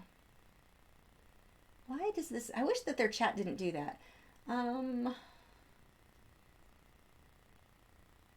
my gosh, I'm missing a bunch. Here we go. Edgar Fun said, where are your hair's beautiful curls? Does the straightener seal them every day? My hair's naturally, like, seriously straight. I actually add the waves in. I do not have naturally curly hair at all. Airbrush with travel, or no, a brush with travel. I keep saying airbrush with travel. I agree with that anyone can learn to paint or draw if they have enough interest. Yep, Leela in the studio said, where does the naturally talented at art myth come from? I don't know. I mean, it's probably the same people that think that the new moon needs to be in the right alignment for them to be in the mood to paint or draw. Like, they need to be inspired, and this whole thing. It's usually, I see that more with abstract artists or impressionistic, more abstract, I would say, than I see with people who paint real in photorealism. I don't see a lot of photorealists use that excuse that they can't paint tonight because they're not in the mood, or I don't know, the fairies haven't sprinkled magic dust on their head yet. But I'm not sure where that comes from. I mean, you will have kids that seem to draw more, but it's because they're more interested in it. Just like you're going to have certain kids that do really well with training dogs because they were interested in it and they paid attention and they learned from someone who taught them how to train a dog to do tricks, or, whatever. It's just where the interest lies. That may be something that's born into somebody being interested in, that interest or being drawn to something, but I'm not sure where that actually comes from. I mean, it's been around forever. Throughout history, you'll hear people that have made comments like that. Darren said, do you use reference photos? Oops, I'm painting my easel already. Do you use reference photos of the different fish, or do you just know the fish that well? I use reference photos for sure. This, though, I mean, I have a reference photo over there, but I also know this fish pretty well. Just cleaning up where I'm painting the easel. It's new. I don't need paint on it yet. We'll get paint on it eventually, but today is not that day. But yeah, I have reference photos for everything. Even if it's not the exact angle, it's close. I had a reference photo for the drawings. I just can't find all of them right now. So I'm just kind of blocking this in, and then I'm going to glaze color over some of the details I'm adding. So like right now, the details I'm adding are a bit harsh. They're not going to be once I glaze color over them. A brush with travel said, would I stop painting my easel? That's not what they said. But seriously. My easel's down lower and I keep hitting it, not paying attention. If you get paint on something, like what I'm doing right now with the acrylic paint, just take a clean brush with water, wipe it off while it's still wet, and it comes right off. Let's see. Darren said you use reference photo. Okay, we already answered that one. A brush with travel said, but why, if you have a class of people, who never have painted before, do some just seem to get it so quickly while others struggle? They're noticing things. They're noticing things that somebody else isn't noticing, and a lot of it is they're getting in their own. Those who are struggling so often are getting in their own way. They're worrying too much about things. One of the things that I've noticed a lot, like especially when I was painting at it was called Let's Art Party. It was kind of like painting with a twist, where people would drink wine or bring in wine, and I'd teach the class or teach them to paint something. The people who drank wine or had a glass of wine and were calm and relaxed and didn't really care what it came out like did so much better than those who were uptight about it and just like, oh my gosh, everything has to be perfect. The difference in their work was huge. It seems to be more of a mental block that people get in their own way, so worried. And I'm sure it's more than that. I'm sure there's lots and lots and lots of factors in everything. And some people just notice details that other people don't notice. I mean, heck, let's use my husband as an example. My husband can drop something on the floor and it can sit there for days. He won't even notice that it hit the floor. I'm over here, it's driving me crazy. I'm waiting like, pick it up. Why haven't you noticed this? He won't even notice. And I think that that's something that you have with artists, where an artist who, like, let's say an attention to detail, or noticing that, like, I'm just brand new to drawing people and I'm really good at it, or somebody may be really good at it because they're noticing the shape of things. They're paying attention to things. They're not letting their brain tell them what something looks like. They're letting their eyes show them what something looks like. There's a big difference there, and that the attitude that somebody has, that seems to be, with what I experienced, the biggest difference in somebody who was right away really good versus somebody who was getting in their own way. Let's see. And I'm sure, like I said, there's lots of factors to that, but it's not just, oh, I'm naturally good at art. That's, some people do have it come easier to them, but it's not, they still have to learn how to paint, you know? And anybody can. Sarah Makes Art said, neither of my parents are artists, but for as long as I can remember, I just wanted to paint and draw, so I had a natural desire, even if I didn't have a natural talent. Exactly, and that's what it really, I think, comes down to, is that the desire to do it. Some people have it and some people don't, and some people, just because they're too stressed out about making a mistake, don't do real well with it. I mean, definitely some different factors in there. Tamara said, I recently answered someone who asked if I was always naturally gifted. Yeah, gifted with patience and passions. There, that comes from years of that. Yeah, that is, I think, a big deal. The attitude, the patience, I'm going to sit here and take the time to eat. Look how much time I spent painting a few scales and some fish. Not everyone has the patience to do that. They want to do 1-2 brush strokes and it should be done, and they don't get the results they want in 2 brush strokes, and they get angry and they don't work out. You know, pay attention to details. That's just such a big deal. Slowing down and noticing something that somebody else isn't noticing.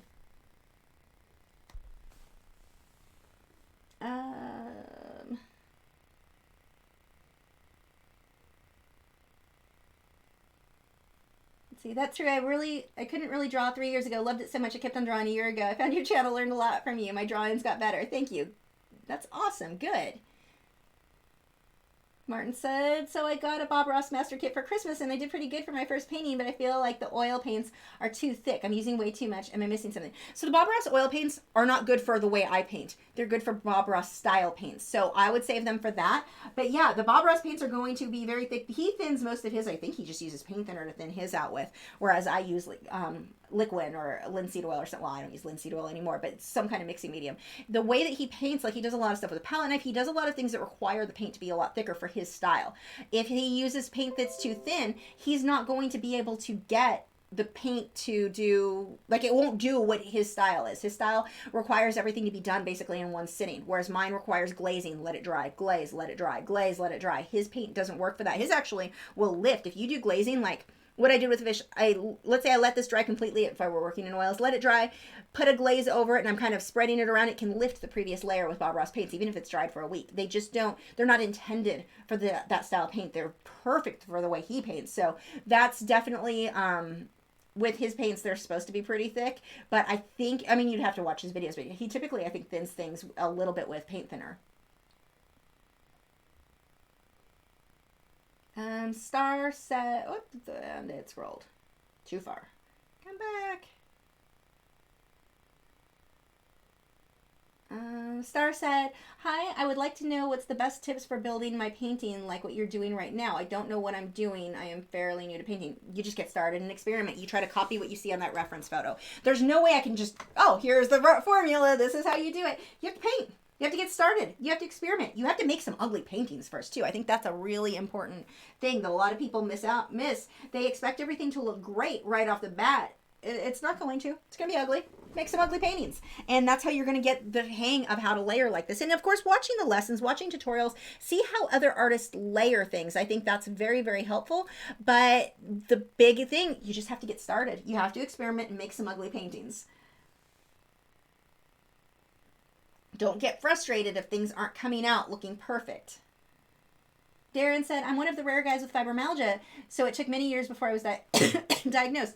I could have paid for my own medical degree with what I spent over the years. Yeah, I'm not surprised with that. And it's a hard one to diagnose because it's not something like there's just a blood test for it. I mean, they'll do blood tests to rule out everything else, and then you've got the pressure test thing where like they push certain area. At least for me, the rheumatologist pushed areas I don't know. But that's after ruling out everything else.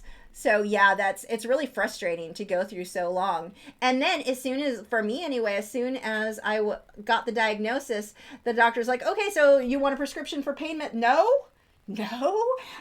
The pain medication doesn't really help with the pain that fibro is causing. I think it numbs people. I know the pain medication I took for my surgeries basically made me just not care about anything anymore. Maybe that's why a lot of people still take it for fibro, but they've not had any proof that that's like a good solution. Most people I know of who continued taking pain medication kept getting worse with the fibro. Well, they were also eating like terrible, but I mean, it was. Even with me going through the diagnosis, it took so many years I was 19 when I started going through. I must have been about 31, 32 when I finally got diagnosed. I went through a lot of years of not knowing, and I mean, I was sick my whole childhood on top of that with a celiac disease, but I went through a lot of years not having any idea why I felt so terrible. It was really frustrating. It was really emotional too when I finally got the actual diagnosis. It's like, finally I have a name for like all these years where the doctors are just like, no, there's nothing wrong with you. And it's like, but this isn't normal. Oh no, you're fine. You've got lots of energy. You talk fast. No, I don't. That eye is in the wrong place. I have to fix that. I don't know why that eye is right there. Derp. So one of the things that I do when I paint, and especially on this one's going on my wall as soon as it's varnished and finished, or, finished and varnished. That's, you don't varnish and then finish it. But I need to make sure that there's not a single thing in here. And I try to do this with all my paintings. I'm always thinking, is there anything about this painting that bothers me? If I'm looking at this on the wall every day, is something going to stand out? And I wish I had changed this. I wish I did that. And so that's the sort of thing that I'm doing. And here I'm like, I know that eye would have ended up bugging me. Most people might not even notice, but the eye was just not in the right place. So I'm going to let that dry. And then I can put the eye back in the right place. Martin said, I just bought a 6-pack of Liquitex Basics color set. How hard is the learning curve for oils to acrylics? It's going to be a little bit of a challenge because the acrylics dry so much faster than oils. It's easier to learn oils than it is acrylics. So somebody who learned acrylics first has an easier time usually transitioning into oils. The other way around can be a little bit harder because you're so used to having the time for things to blend. One of the biggest tips I can give you right now, constantly wash your brushes. Never just set them like that and walk away. Like with oils, we leave our brushes sitting all over with wet paint. We can come back 2 hours later and clean them and there won't be a problem. You can't do that with acrylics. Acrylics, you never set down a dirty brush. You always rinse it before you set it down. So that's my biggest tip for you there. But the learning curve, I mean, you'll get it. It's just that you're going to have to get used to how slow or how fast acrylics dry. Angie said, Lisa, with your husband and stuff on the floor, that's a man thing. Yeah, yes, you are definitely correct. But I mean, it's a good example of how somebody can just completely not notice something that somebody else is like zoomed in on, like, oh my gosh, there is a sock on the floor. Why is that sock on the floor? He won't even notice it. So, but I mean, it's the same with art. Some people just don't notice things, and you've got to I think that makes a big difference in somebody who gets better a little bit fast, or a lot faster in some cases, than somebody else. Darren said, I find that listening to music helps me open my creative side of my brain. I could definitely see that. Do I have anything that I do to help with that? For me, I mean, once the creative side is done, I mean, the design is done at that point, so it's really just technical stuff as I'm painting. I listen to audiobooks because I find I can sit still a lot longer if I'm listening, to a story than if That's not the color I want. I need to lighten the blue, not use straight white. But I find that I can sit still longer with an audiobook than when I listen just to music. But I like music more when I need to, like when I want to get in the mood to paint, then yes, definitely I like music then. Tea too. I love that, or coffee, some fun drink. I like to have a fun drink. So I have to go make some tea when I'm done with this, when the live stream is over. But having like part of my like routine to get started on painting or get in the mood to paint is definitely having either coffee or tea, or sometimes I'll have a little bit of wine, something fun to drink. I like to have something to sitting next to me. That I can sip on as I work. I don't know why. That just totally puts me in the mood to paint. Usually tea. Herbal tea is my favorite because I can drink all I want without having an adrenaline problem. Yeah, music, I would say it would get me in the mood to paint, but then I'll usually switch to an audiobook once the design process is done. I used to only listen to music while I painted. For years and years, that's all I did. And then I slowly got to where I got hooked on audiobooks. Sarah said, my mom was always telling me that she could never paint or draw like I do. Presumably because she's not as talented as me, but maybe she just doesn't have the drive that I do. And that's probably what it is. I mean, I've always told my mom, like, I can teach you to paint. And she's like, why? When I can just have you paint me what I want, or paint whatever I want. Fair reasoning there. Darren said, yes, Western paint meds do not help. I discovered Kratom this year, and I can paint again. It's been 3 years without painting. No, not medical advice, just what works for me. Yeah, with Fibro, you really have to figure out what works. Like I said, I've not met anyone who didn't improve vastly from changing the diet. And not just changing a little of the diet, like really changing the diet. Or their diet, that made a big difference. But I had years that I got to where I couldn't even get out of bed, or I didn't want to get out of bed. I could barely get out of bed. And I'm like, I want to paint. I have so many things in my life I want to do. And I had friends that had suggested that I go on disability. And I'm like, because I was really struggling financially at the time. And it's like, but I don't want to do that. I want to have a career. I want to be an artist. I had so many things I wanted to accomplish. And just staying at home in bed on pain meds wasn't going to make that happen. And disability wasn't going to buy me enough art supplies. Not that I had energy at the time to paint, but I mean, it just wasn't the life that I wanted. And so I did a search on the internet. I was just like, okay, somebody has to have found something that helped them. And I came across people who did the raw vegan diet. I did that for 3 months. Made such a difference. And then I started introducing foods into my diet and figuring out what I could do, what I couldn't do, what made a difference, what didn't make a difference. Because the raw vegan didn't work for me long term. I started having other problems from not having enough protein in my diet, but protein from seeds and nuts makes me really, I don't feel well if I eat a lot of those. So that's when I was like, okay, I've got to adjust this again. But yeah, figuring out that, it made such a difference. But I had spent a long time where I was nearly bedridden. I mean, I hardly got up, and it was, you hit that point where you're like, this isn't how I need to find something. Something's got to work. I'm willing to give up potatoes. That was my big thing. I love potatoes. But I gave up potatoes, and I feel much better. Potatoes and Doritos. Really liked Doritos.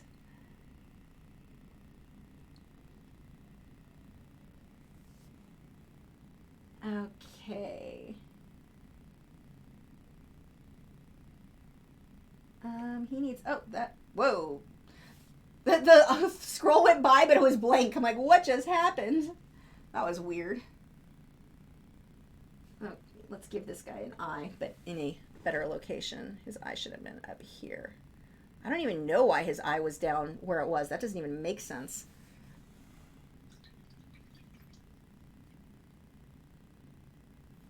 Oh, welcome, Kelly. So I'm going to let these guys set for a bit. I'm actually going to come down here and work while those dry because I need to do some glazing, but they are starting to come together. Oh, actually, no, I want to let the black of his eye dry a bit, but let's come down and work on the Seahorse a little bit. Actually, I'm going to raise the easel. You'll have to give me a minute. This one has a crank on it that I'm not quite good at unlocking without getting behind the easel to see, so I have to kind of feel around. There we go. Am I in camp view? Nope, not yet. 1 second. He's gonna raise a lot more. I love the crank on this thing. I always had a hard time moving my other easel this much. Let's see. There we go. Is that locked? I think it's locked. Okay, good. So now I'm going to do a bit of work on the Seahorse. He's kind of just thrown together. I want to refine a few things, really come back through with some blacks and separate him a bit more from the corals. So let's go and pull the chat back up. Get caught up on some questions.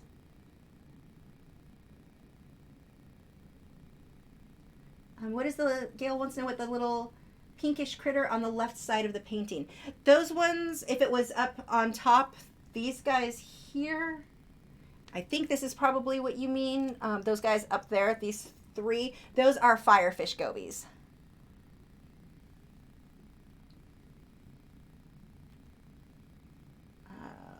Let's see. Get the chat window back up. Okay. Ursi said, have you ever tried Lady Grey Tea by Twinnings Tea? Pretty good. Splendid. No, I have not. I usually get one from or my favorite tea. If I do green tea, I like the stash green tea. But if I go with a like the herbal teas, my favorites come from, well, okay, some are stash actually that are my favorites, the blueberry. But I keep drinking these ones. There's a local tea shop in Grapevine, and they've got like loose teas that are so good. So I need to go back and get some because I've drank almost all of mine. Art of Raven D said, I wish I was raw vegan. I feel so great on a lot of fruits and veggies only, and plus weight comes off, but I just love all those carne asada burritos, burgers, and my folks cooking. Yeah, I mean, the problem I had with raw vegan, there were parts about it I felt really good on, and then there were just parts that I could tell I wasn't getting enough protein, like my nails, and there were definitely some symptoms that I'm like, okay, and every time I'd eat things that gave me protein, like the sunflower seeds and the things that you could make to make up for that, I would get like that just because I don't handle seeds well, didn't work well, like it just wasn't a good choice for me. So like, because I was trying to make tuna alternatives, and I was like, these tuna alternatives made with, it was sunflower seeds that were sprouted, I don't know, it was a whole thing. I would feel terrible, or I could just eat tuna and still feel good. So I was like, okay, that's why I'm gonna have to adjust it. But I found that eating a lot of or continuing with a lot of fruits, a lot of vegetables, that I think was the biggest thing that made for me, because back before I went on the raw vegan diet, I was pretty much living off Doritos and like refried beans or something that was just super easy to make because I didn't feel well enough to cook anything, to eat anything healthy. So it was just, Doritos was a big part of my diet. Potatoes, Doritos and potatoes. But once I changed that and introduced a lot more nutrition into my diet and removed all the carbs, all the inflammatory things, that really made a huge difference for me. Okay, let's see. I'm going to pull, what color do I want to pull in here? Actually, I'm going to use a green from the background. I need to create more of a shadow between, a little bit of a difference between the lion's tail with the coral. I've got the zoanthids here. I need to separate them from the seahorse. He's just too blending into it. Let's see.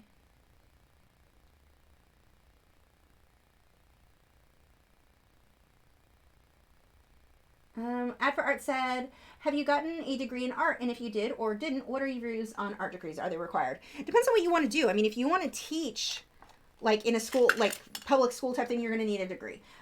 I don't. I want to do what I'm doing now. Actually, I love making videos, but a degree wouldn't have done anything for me. So it's not necessary. And, you know, when you start out as an artist, one of the things that's such a challenge, I mean, if you can go, I'm not going to say there's anything wrong with going to art school, especially if you can find a good one. Where's my purple? Is that right here? I am missing purple. Okay, hold on. Let me, oh no, here it is. I know of students that went to, or friends that went to school for art, and they had great teachers and they learned a lot and had a great experience, and it was totally worth it to them. And I know those who went to school for art and have a lot of student loans to pay off, and they work at Macy's making minimum wage. What was the point of that degree then? So, I mean, it depends on what you do with it. There's a lot of, like everything in life, there are a lot of factors in it. But if you're like, let's say you wanted to do what I do, where you're doing videos and you're teaching and you're doing this sort of thing, I don't know that a degree would have done anything for me other than put me in debt, because I didn't have the money initially. And going into debt, that's such a big deal, to not be in debt when you're trying to do something like this, because you're going to have months that you have no money. You can't pay back that debt. So, I mean, now it's not like that, but in the beginning it was. I wouldn't have been able to pay back student loans in what the school wouldn't have really done much for what I wanted to do, if that makes sense. So it depends on the person. And again, I'm not saying there's anything wrong with going to school. It depends on your specific situation. Ideally, don't put yourself in crazy debt to do it. It'd be better if you can, if you wanted to go to school, work a job to pay for it as you go, if at all possible. But the school you go to makes a difference. But no, the degree, like if I had a degree right now, it would not impress anybody. Nobody cares. Like I work with Fredericks. I've got some stuff coming up I'll be doing with Faber-Castell. I've got some, stuff that I do. None of those companies would care if I had an art degree. It depends on what you want to do. So I'm not going to say it's bad. I'm not going to say it's worthless. It depends on what you do with it. I know of artists who learned amazing things in school, and it really made a difference for them. And I know of artists who work at Macy's. So the degree itself is a piece of paper, and as an artist, not super necessary for most things that you would want to do. It has so much to do with your teachers, and if you can get a teacher who is good, I mean, you can take classes outside of a school setting. Like, I mean, I used to teach at local art supply stores. You could learn that way. You could some people will do private lessons or mentoring, or if you can find someone that will do that, you can learn that way and learn just as much, if not more, from that than you would from going through college. There's so many factors that what teacher you get really is going to make a huge difference. Tamara said, wait, your new easel cranks to adjust? Super jealous. It does. She said, I almost break my fingers to adjust mine. That's how mine was. Mine was a bit of a challenge. This one has a crank for up and down, and it's excuse me, I still have to tighten the knob things, but then it's got a whole pulley system that is kind of crazy. I'm in love with my easel. His name is Merlin because he's magical. Dixie Art said, I love the amount of detail. How much time have you spent on this piece? I don't know in total, honestly, because I've worked on it on and off since, December? I think I started this in November or December. I don't know. It's been way too long. But because I got sick, I had like 2 weeks where I couldn't paint at all. Maybe it was 3 weeks. I was sneezing so much. Even if I felt well enough to get to the easel, which I didn't, the sneezing was so severe. I'm like, I'm going to snot all over my canvas, and I cannot. That is disgusting. I'm not ruining this painting. So I had like a 2 or 3 week period that I didn't even go near the canvas. And then once I felt better, I was working shorter days. I wasn't getting as much done because I didn't feel super amazing. So I honestly do not know on this one. I am not helpful at all. Let's see. AKB said, do you have any advice for older artists who are just starting out on their art journey, not getting frustrated with struggling to improve? I mean, like I was saying before, everything is your attitude. How you view things is going to make a difference in everything with your art.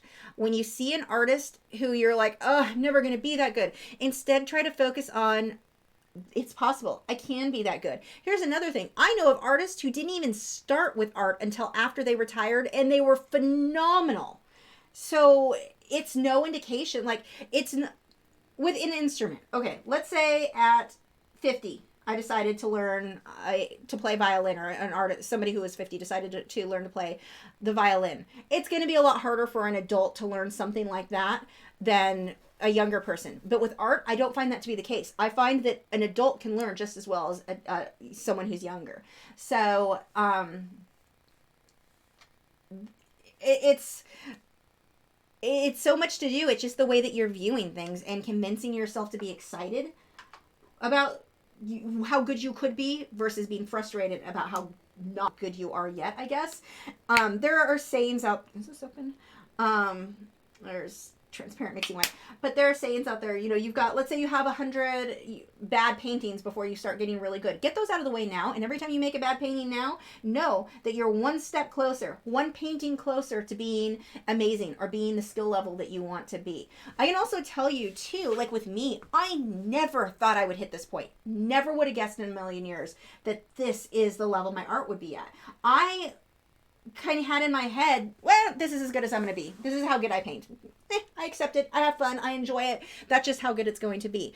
I didn't even realize the potential that was there and what would happen when I continued painting. I just kept painting and I kept getting better, and I'd keep painting more and I'd get better. And I'd see somebody's art who I liked better than mine and figure out what the difference was and make the adjustment of mine and get better. But I had to paint a lot of ugly things to get to that point. But it was like, I mean, even looking back, I never would have guessed I'd get to this level. So I'm excited to see what I could do in the future if I keep improving. But I don't know. It's just the way that you view things and trying to be excited about the potential of how much you can improve as time goes on. But no, you're going to paint a bunch of ugly paintings right now. That's fine. Paint them. Paint the ugly stuff. Get them out of the way.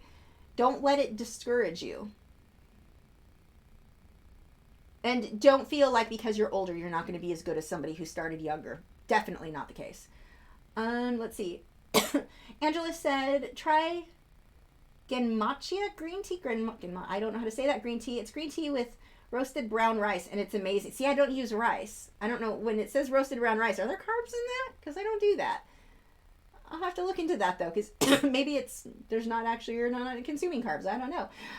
Jack Hugh, I'm not saying that wrong, right? Can you please tell us about your new art easel? Yes. Okay, so it's from Richardson Art. It is the Best Classic Santa Fe 2. It's a monster. It's huge.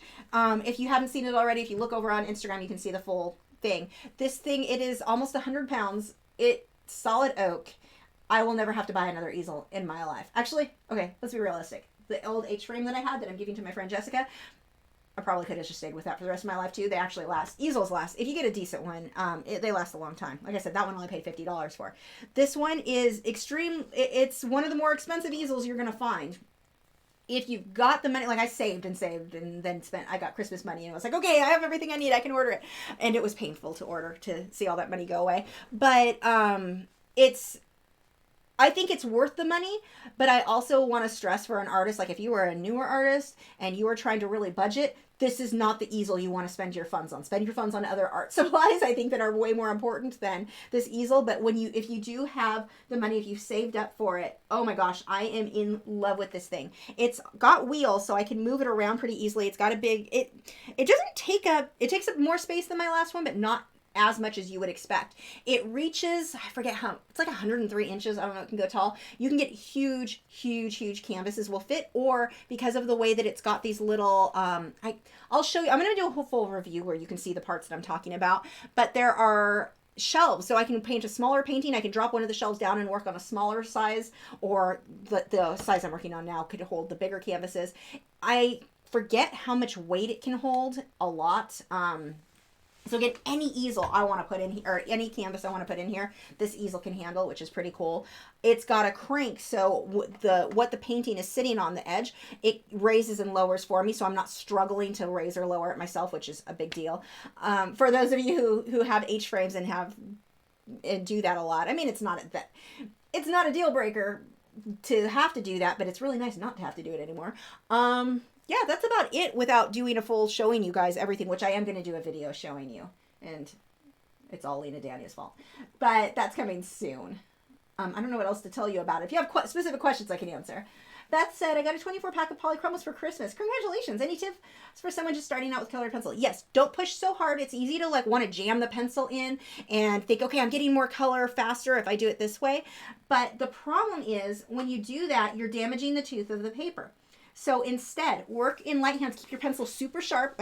Like I don't mean sharp enough to write with. I mean sharp enough to stab someone with. Don't stab people with your pencils, but you should be able to if you needed to. But keep it super sharp, but a light hand, and work in little ovals or circles and layer and layer and layer until it gets dark enough. I've got a lot of videos. Like if you watch my top 10, is it top 10 or top 7 mistakes in colored pencil? I don't know. It should be on the front page of my YouTube channel. Watch that. I've got a lot of tips for you that I think are really going to make a difference. But those would be my biggest tips for you is don't jump into just pushing hard to get a lot of color. That's what we call burnishing. And while it is something that I often do for my last layers, you don't want to do it early on because you damage the tooth of the paper, which is going to limit how many layers you can get later on. So those, I guess, are my big tips for you.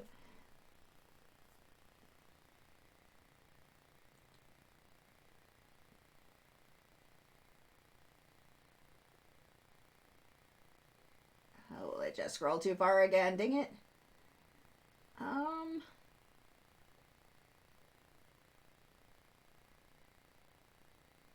I'm sorry if I missed anybody because this starts shooting up and I lost where I was on the questions.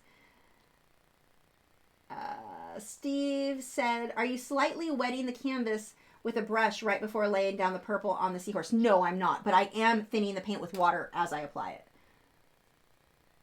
Good question. Darren said, do you use black paint in your painting or do you mix red and green and other combinations? I use black paint. I'm a huge fan of black paint. But I don't typically use, like right now I'm using black. It's thinned down. There's a little bit of purple in there. I believe there was some on my brush when I made this color. But I don't typically leave black just black because it will be very flat. So what I will do is mix other colors with it either as I'm painting, like right now there's a bit of purple was already in the brush when I loaded it, or I will glaze a color on top. But there are times when I just want it to stay straight black.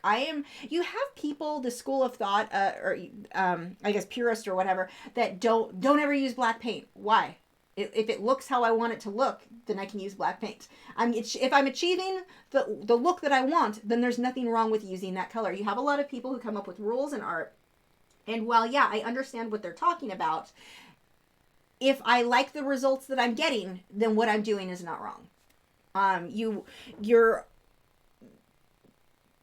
going to get more, if you can build your colors and your shadows, you don't want to always jump straight to black, but there are times like right now, the black that I'm using, I'm getting the results I want. So I'm going to use black. I'm not going to spend extra time to mix the black and basically have something that looks identical or close enough to it, especially if I glaze color over it. You're not going to be able to tell the difference. So yeah, I am all for using black, but I typically glaze colors over it so it doesn't look flat. Sarah McStart said, I've heard people advocate for the new raw vegan diet, claiming it's the perfect human diet because no other animal cooks their food. Most of what they say sounds like pseudoscience.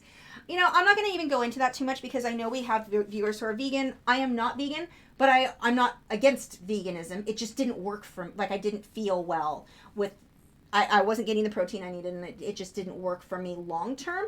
But I definitely don't want to get into the arguments because that's a lot of people who are vegan, it almost get to where it's kind of a religion to them and you're offending their mother if you say anything against it. And I'm definitely not going to go there right now. I have total respect. You can eat whatever you want. I'm all for it. I basically go with, I'm going to figure out what works best for my body. And yeah, there we go. That's as far as I'm going to go with that. But yeah, I mean, raw vegan is good. And, I have problems with the proteins that you eat with raw vegan, so it didn't work for me long term. Brent said, I had a customer hire me to do a messed up wolf. Meaning what? I asked. Like this, sends a picture of Picasso. That's funny.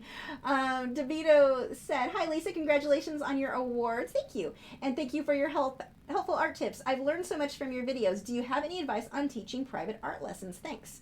My biggest one, start with teaching kids if you can. Kids just kind of accept that you know what you're talking about. You're an adult or you're older than them and they have fun, and you really learn a lot from teaching kids. So for example, if you're teaching a kid something and you word something a certain way and the kid's looking at you like, huh? They don't really get it. You know, I need to reword how I'm explaining this. But the kid isn't going to be usually as critical as an adult would in that same situation. The adult's like, you're terrible at teaching. I'm not coming back. So I recommend when you start doing, if you're going to do private lessons, teaching kids first, or really just teaching in general. I think it's easier to learn by teaching kids. I learned a lot from teaching kids and preteens. That was the main age group I taught. Anywhere from like 10 to 13. That was a really good age group to really get used to teaching. I taught adults in there too, but the kids, I think I learned more about teaching from teaching kids than I did the adults. But you do see that with adults where when I was younger, I also had a problem too though. When I was younger, I've always looked younger than what I was. And so when I was 22, they're like, you're 12. Why are you, maybe they didn't think I was that young, but I mean, they're like, I'm not taking you serious. Until I got quite a bit older, no matter what work I showed them, they liked the work, but then they just, well, you're too young to really teach. So I had that challenge for about 10 years, the first 10 years I taught. But yeah, kids, that really wasn't a problem with either. So yeah, I would recommend start with teaching kids is the easiest thing. Spider says, when did you start painting? I decided I was going to do it professionally when I was 19. I painted before my senior year in high school, so I guess I was probably 16 or 17 the first time I really painted with acrylics. I don't know. I probably played around with them when I was younger. I just don't remember it. Mostly when I was younger, I worked with watercolors, like cheap Crayola type watercolors, and charcoal and graphite were my main things that I painted with or used before that.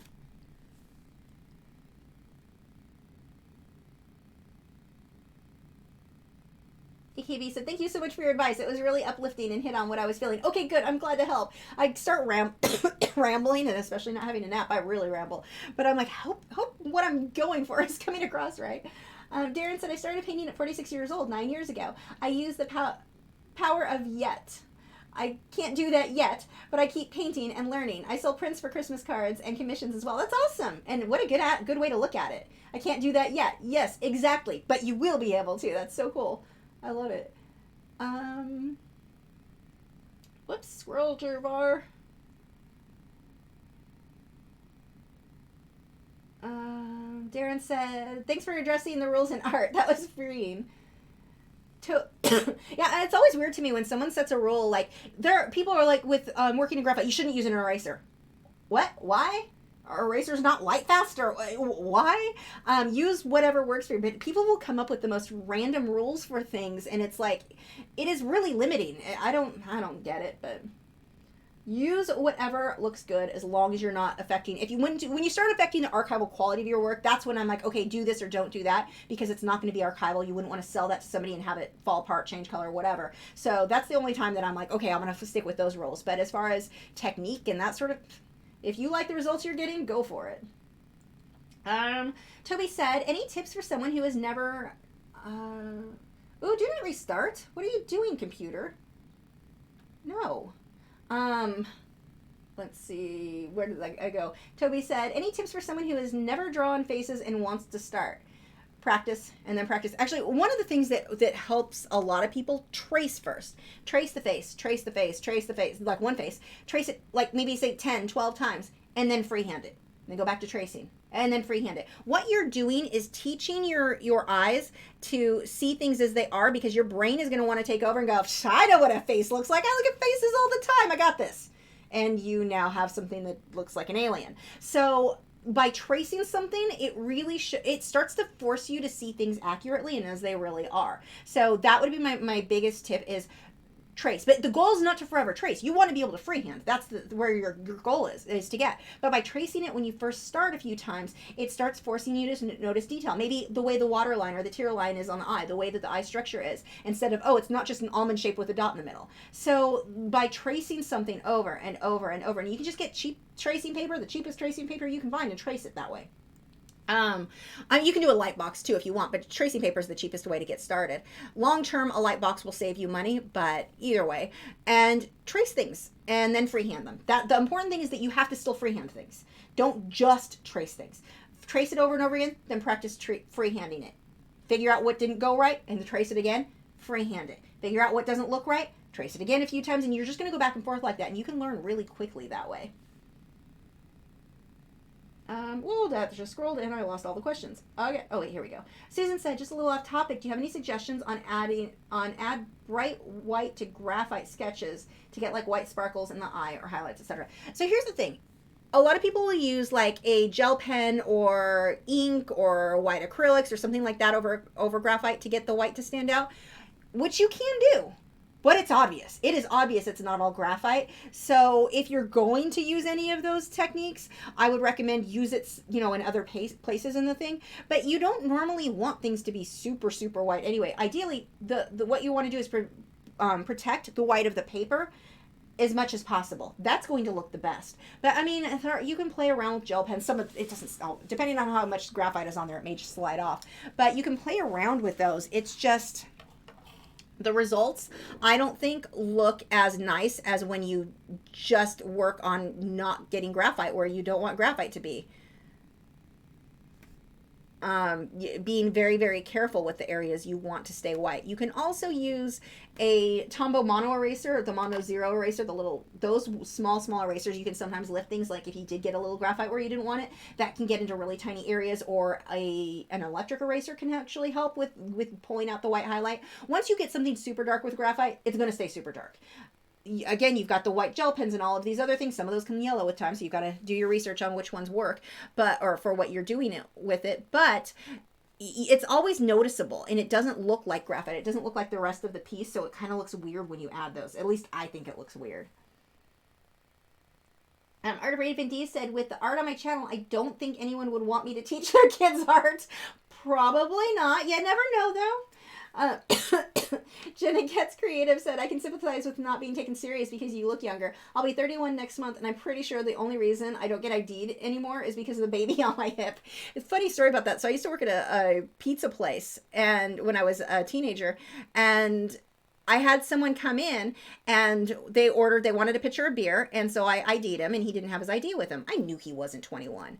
He went off on me because he brought a baby in. Obviously, he has to be 21. How do you figure? That means, like, what? I always thought that was funny. This guy was furious, blonde guy. He was so mad because I have a baby. You look like you're 12. And 12-year-olds can also have babies. So I'm not sure that it's not happening. I'm not serving you, sir. He was not a friendly... Well, I'm not even going to say man. I think he was a child. Emily said... sorry. Emily says, when you lean in to paint small details on your painting surface, do you lean your hand on the surface directly? And will that affect the surface? So if you've got dirty hands, dirty oily hands, yeah, you ideally don't want to rest it on your canvas. Sometimes I do. With acrylics, not with oils. You can use a mall stick, so you can rest it on that if you want to rest it, or just my hands are clean and dry and not really a problem right now. But like, let's say I just put lotion on my hands, I don't want to rest that on the thing, because if I get that on there, then the acrylics won't stick. It could cause problems. So yeah, you could also use Glazing if you really want to be careful. I've never really had a problem with the acrylics. I just keep my hands clean and dry when I'm painting. I make sure they're not, like, I don't have oils or any, like, heavy oils. I'm not as careful with this as I would be with working on paper, because that really absorbs the oils in your skin, can cause a lot of problems. But yeah, no, here, like with the Seahorse, I am resting my hand on the canvas. And I'm sure there are people who would freak out about that because, oh my gosh, it could cause... I've never had a problem with it. I've been doing that for... well, since I was 19, and that was many, many years ago. But I can see where if you had dirty hands or oily hands or sweaty hands or something like that, those oils could make it so that the acrylic paints didn't want to stick, because you can't put water base on top of oil base, so that could cause problems. I've never personally had it, but yeah. And I just rolled too much. Tamara said, have you heard of an app for iPad camera, Lucida? It looks really cool, good for tracing or getting images down on paper or canvas. I'll let you know once I get the iPad. Yeah, let me know how it goes. I don't use Apple products, so I don't really look into those too much myself, but yeah, let me know. Spider said, are you good at math? Nope. And not just painting, not trying to be rude. I am terrible at math. I mean, I can balance my checkbook and stuff. I'm kidding, I don't balance my checkbook. If I wanted to, I could, but... no, math was never something I was good at. English, I'm good at, not math. But I'm not good at spelling, but that's not really English. Good at, I guess, grammar? I don't always. I catch myself when I'm wrong with my grammar. How's that? Let's see. Susan said oh, that just scrolled out of the way. Come back. Susan said my best friend and her first child had her first child at 15. Exactly. It does not mean you're 21. Ursi said, when I started artwork in college, I really liked just only the rules to find more interesting ways of doing things that has not been done before or since I did it. Yeah, it's experimenting and trying new things. It's just, that's like art. That's the artists who people remember are artists who pushed the boundaries, who tried something different, who were different than the previous artists. And I think that's, I'm actually going to put this down. I think that's something that's so important to remember. You have these people who make rules for art. You can only do it this way. You can only do it that way. Don't use black paint. Don't use this. Don't use that. Don't use an eraser. Don't whatever. Here are the rules. Don't trace because that's cheating. Don't do whatever. The people who limit themselves to all of these rules are probably never going to be very well known. the artists, and I mean, not that many artists really get to where they're super well known, but I mean, you look at like Picasso, you look at Van Gogh, you look at Monet, they were doing things that no one else was doing, that people at the time were like, don't do it like that, oh, it's terrible. People didn't necessarily like it right away. You know, it grew on people, but when they first started doing it, there was somebody telling them, don't do that. But they didn't, and that's why they're known, because they were different. Make sure it's still archival. That's the only thing I'm concerned as far as following rules. But other than that, I mean, I can tell you do this or don't do this if you're trying to achieve a certain result. So like, let's say colored pencil. You're having a hard time. You've been burnishing things. You're pushing really hard with the pencil, but you're not able to get the layers you want. Well, then I'm going to tell you, don't push so hard with the pencil, use lighter layers. But if you're burnishing and you're getting that is what you want it to look like, then there's nothing wrong with it, as long as you're not damaging or hurting something, making it non-archival. You don't want to sell something to somebody that isn't going to last, that's going to change color over, you know, that sort of thing. But the people who follow rules so closely don't usually become very well known. Yeah, there's exceptions to everything, but for the most part, it's the people who broke the rules, the people who are trying something new, the people who are experimenting, who are making things that are super ugly to figure out how to make something that looks eventually really good. Those are the ones who are generally the ones pushing the boundaries, are the ones who people are going to remember in time. Let's see, a couple more questions we'll go through here. Angela said, hey folks, it was great. I have to hit the hay and get up at the crack of dawn. Oh, I'm sorry. That's no fun. I'll still probably be awake at the crack of dawn. Have a great night and paint on. Thanks for joining us, Angela. Pam said, I have overpainted canvas, meaning I've painted and painted over an ocean scene. Now I'm having trouble painting on it. Can you explain about sanding a canvas? Is it worth it? You can. I used to do that sort of thing when I was younger. I would keep repainting. Like if I didn't like a painting, I would just paint over it. I don't now, because canvases, it seemed like they were super expensive when I first started painting, like really expensive. Now they're, well, okay, so there's Azel. If you're in Dallas or North Texas, Azel Art Supply, you can get Frederick's canvas half off all the time. So canvases aren't that expensive. Now, true, now I just get mine straight from Frederick's because I'm sponsored, so I know some people are going to go, you're sponsored, you don't even pay for your canvases now. No, but I used to. Oh, thank you, Tamara, you are so sweet. Tamara says, thank you for sharing your knowledge and glad you're feeling better. Thank you, I'm really glad to feel better too. That was not a fun time being sick for that long. I was surprised. I thought it was just a cold. It was apparently the flu. I usually don't get sick, so that was not pleasant. But anyway, thank you, Tamara. Where was that? But anyway, I did the tangent about the canvas because I know someone's going to throw that out there. You're sponsored. You're not paying for them. But I used to. I did for years and years and years. I got to the point where I felt like it was just worth it to me to go get a new canvas. And if it was a big canvas, maybe. I've not painted over a canvas in years. The last one I did, actually, was the one I had one I painted over. Maybe it's the one back there. I don't know. But I mean, I don't normally do that anymore. I used to, and I felt like I was spending more time than it was worth to try to reuse a canvas. But yeah, you can sand it down. You would take sandpaper. I would probably go with like maybe to start with the first few layers, if it's on the really thick, maybe a 200 or 300 grit, and then go with a finer grit for your final layers. But it'll almost, because you have so many layers on there, more likely than not, what you end up with is going to be so slick that stuff's not going to want to stick to it. So you may want to put a gesso on top of that too. It'll add a little bit more tooth. I don't know. It's not my preference. I mean, it's okay if you want to do it, but to me, I think it's just more trouble than, especially smaller canvases. Maybe a big, expensive canvas. But if it's a smaller canvas, like 16 by 20 or smaller, I just buy a new canvas. They are not that expensive. Or, not compared to the amount of work. At least with the paintings I had that were painted super thick, it was so much work to sand them down that I was like, yeah, I'm not doing that anymore. Sarah Mix Art said, I don't have a problem if someone wants to be vegan or even raw vegan themselves, but I guess I have a problem with people insisting that those diets will work for everyone. Yeah, I mean, I found it wasn't suitable for me. I'm with you on that. Everyone's got to figure out what they're comfortable with and what works best for them. Definitely that's what I would encourage. Emily said, what's your favorite piece you've ever done? Favorite subject? Right now, this is one of my favorites. I'm super obsessed with marine life again since I got my marine tank, or I started the Reef tank, the little macro tank, but this one is definitely probably going to make at least top 5. My next painting, well, not my next one, but one of the ones coming up next with the zebra that I have planned, that's probably going to be one of my top. My flamingo with the bees, the big, huge, round, the big flamingo. It was a lesser flamingo. I took the reference photo, and so I'm even, like, more proud of it because it was my photo, like mine from beginning to end. That one is definitely one of my favorites. That one I've never offered for sale. It's on my wall. I'm trying to think which other ones. I'm sure there are others that I'm just not thinking of off the top of my head. Oh, my tiger in the water. I love that one. It was a recent one. That one was acrylics as well. But the tiger in the water with fireflies, definitely one of my favorites. But I don't know if I have like one painting that I could say is my absolute favorite. Anything with marine life usually is like, those tend to be my favorites. Let's see. Daniel said, have you tried or heard anything good about Lucy Artist Projection Tool for transferring images quickly? I don't know anything about it.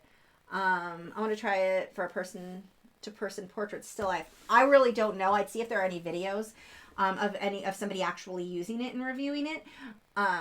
See how that is, but I don't know anything about them. They look, I've seen them, but it was one of those like, I don't think that's going to work the way they're as good as they're, like, that doesn't seem super practical. I'm curious what the price is on those, because a digital projector may be a way better way to go. Spider, Ethan said, I see lag on the face cam. I'm not surprised. My computer's super laggy. I'm paying my money is going towards vet bills right now, so I'm not buying a new computer, unfortunately, anytime soon. I need to. It definitely needs an upgrade. Steve Anthony said, I just pulled the 2 pencils that aren't light fast for the polychromo set. I don't know why they even included them, because without them, they could be labeled as 100% light fast. Yeah, I'm with you on that. I pulled mine, too. I'm not sure what those 2 pencils don't make sense to me either. Tamara said, I adore this painting, my new favorite of yours. Thanks. Are you going to offer a print of the tiger in the water suit? Yeah, okay, so the tiger in this one, I'm going to have the same problem. They're dark paintings, and getting a good reference, or not good reference photo, a good print quality photo of it is definitely a challenge. It is, I'm going to have to I'll probably spend one day trying to photograph both of them. The only reason I don't have prints of the tiger is because I haven't done that yet. But you get a lot of glare, and it's going to require probably a lot of Photoshop to get rid of the problems. But I need to get a good photo of that. I just haven't done it yet. I've got to play with maybe with some of the filters, see if I can make that help with the glare. RC said, do you ever use our alternatives to canvas, brown board, poplar, etc.? I actually have some canvas, like the wood box type things. They're not canvases, they're the wood crates. They're okay to paint on. Mostly I use them. I'm using mine now. I tried a few paintings and I was like, or a little bit, and I'm like, I like it best for if I'm doing an acrylic pour, because they're not going to sag like a canvas would. But other than that, I may try some colored pencil and some graphite on it just to play around and see what results I get. But they're not my favorite surface to work on, except for when I'm doing acrylic pours. I like that just because they stay. They don't sag at all, whereas with a canvas, if it's a lighter weight canvas and you push to, like this canvas is going to be a lighter weight just because semi-lighter weight compared to a heavyweight canvas, like the rough toe canvases, in order to be super smooth, it would sag a bit just because of the weight of the pouring medium, because I always put too much, but the wood board things won't do that. So I do like them for that, but other than that, I definitely personally prefer canvas to those, but that is 100% personal preference. I've seen amazing artwork done on those. So it just depends on what you're going for. But yeah, I mean, I have them. I have a bunch of them, actually. There was a sale and I stocked up on Dick Blick. So I do want to do some stuff with graphite and see how that comes out and play around with that. But I haven't done that. Not yet. Okay, we are 10:06. I'm going to wrap this up because my back is getting angry at me and my dogs want to go out. Thank you so much for joining me tonight, guys, and hopefully I'll have this done this week, and hopefully for you guys on Patreon. I need to really get this up there for you guys. I've had part 1 and 2 is already on Patreon. I just have to finish this now with the last of these fish. I'm going to try to finish this by tomorrow night. That is my goal. We'll see if I hit it. But again, thank you so much for joining. I will see you guys next week. I forget what next week was. Maybe a smart art box. I have 3 smart art boxes I am behind on again. Got caught up a few months back and then got it behind. I'm always behind on everything. I will see you guys next week. And awkward pause while I find the thing to stop the stream. Bye.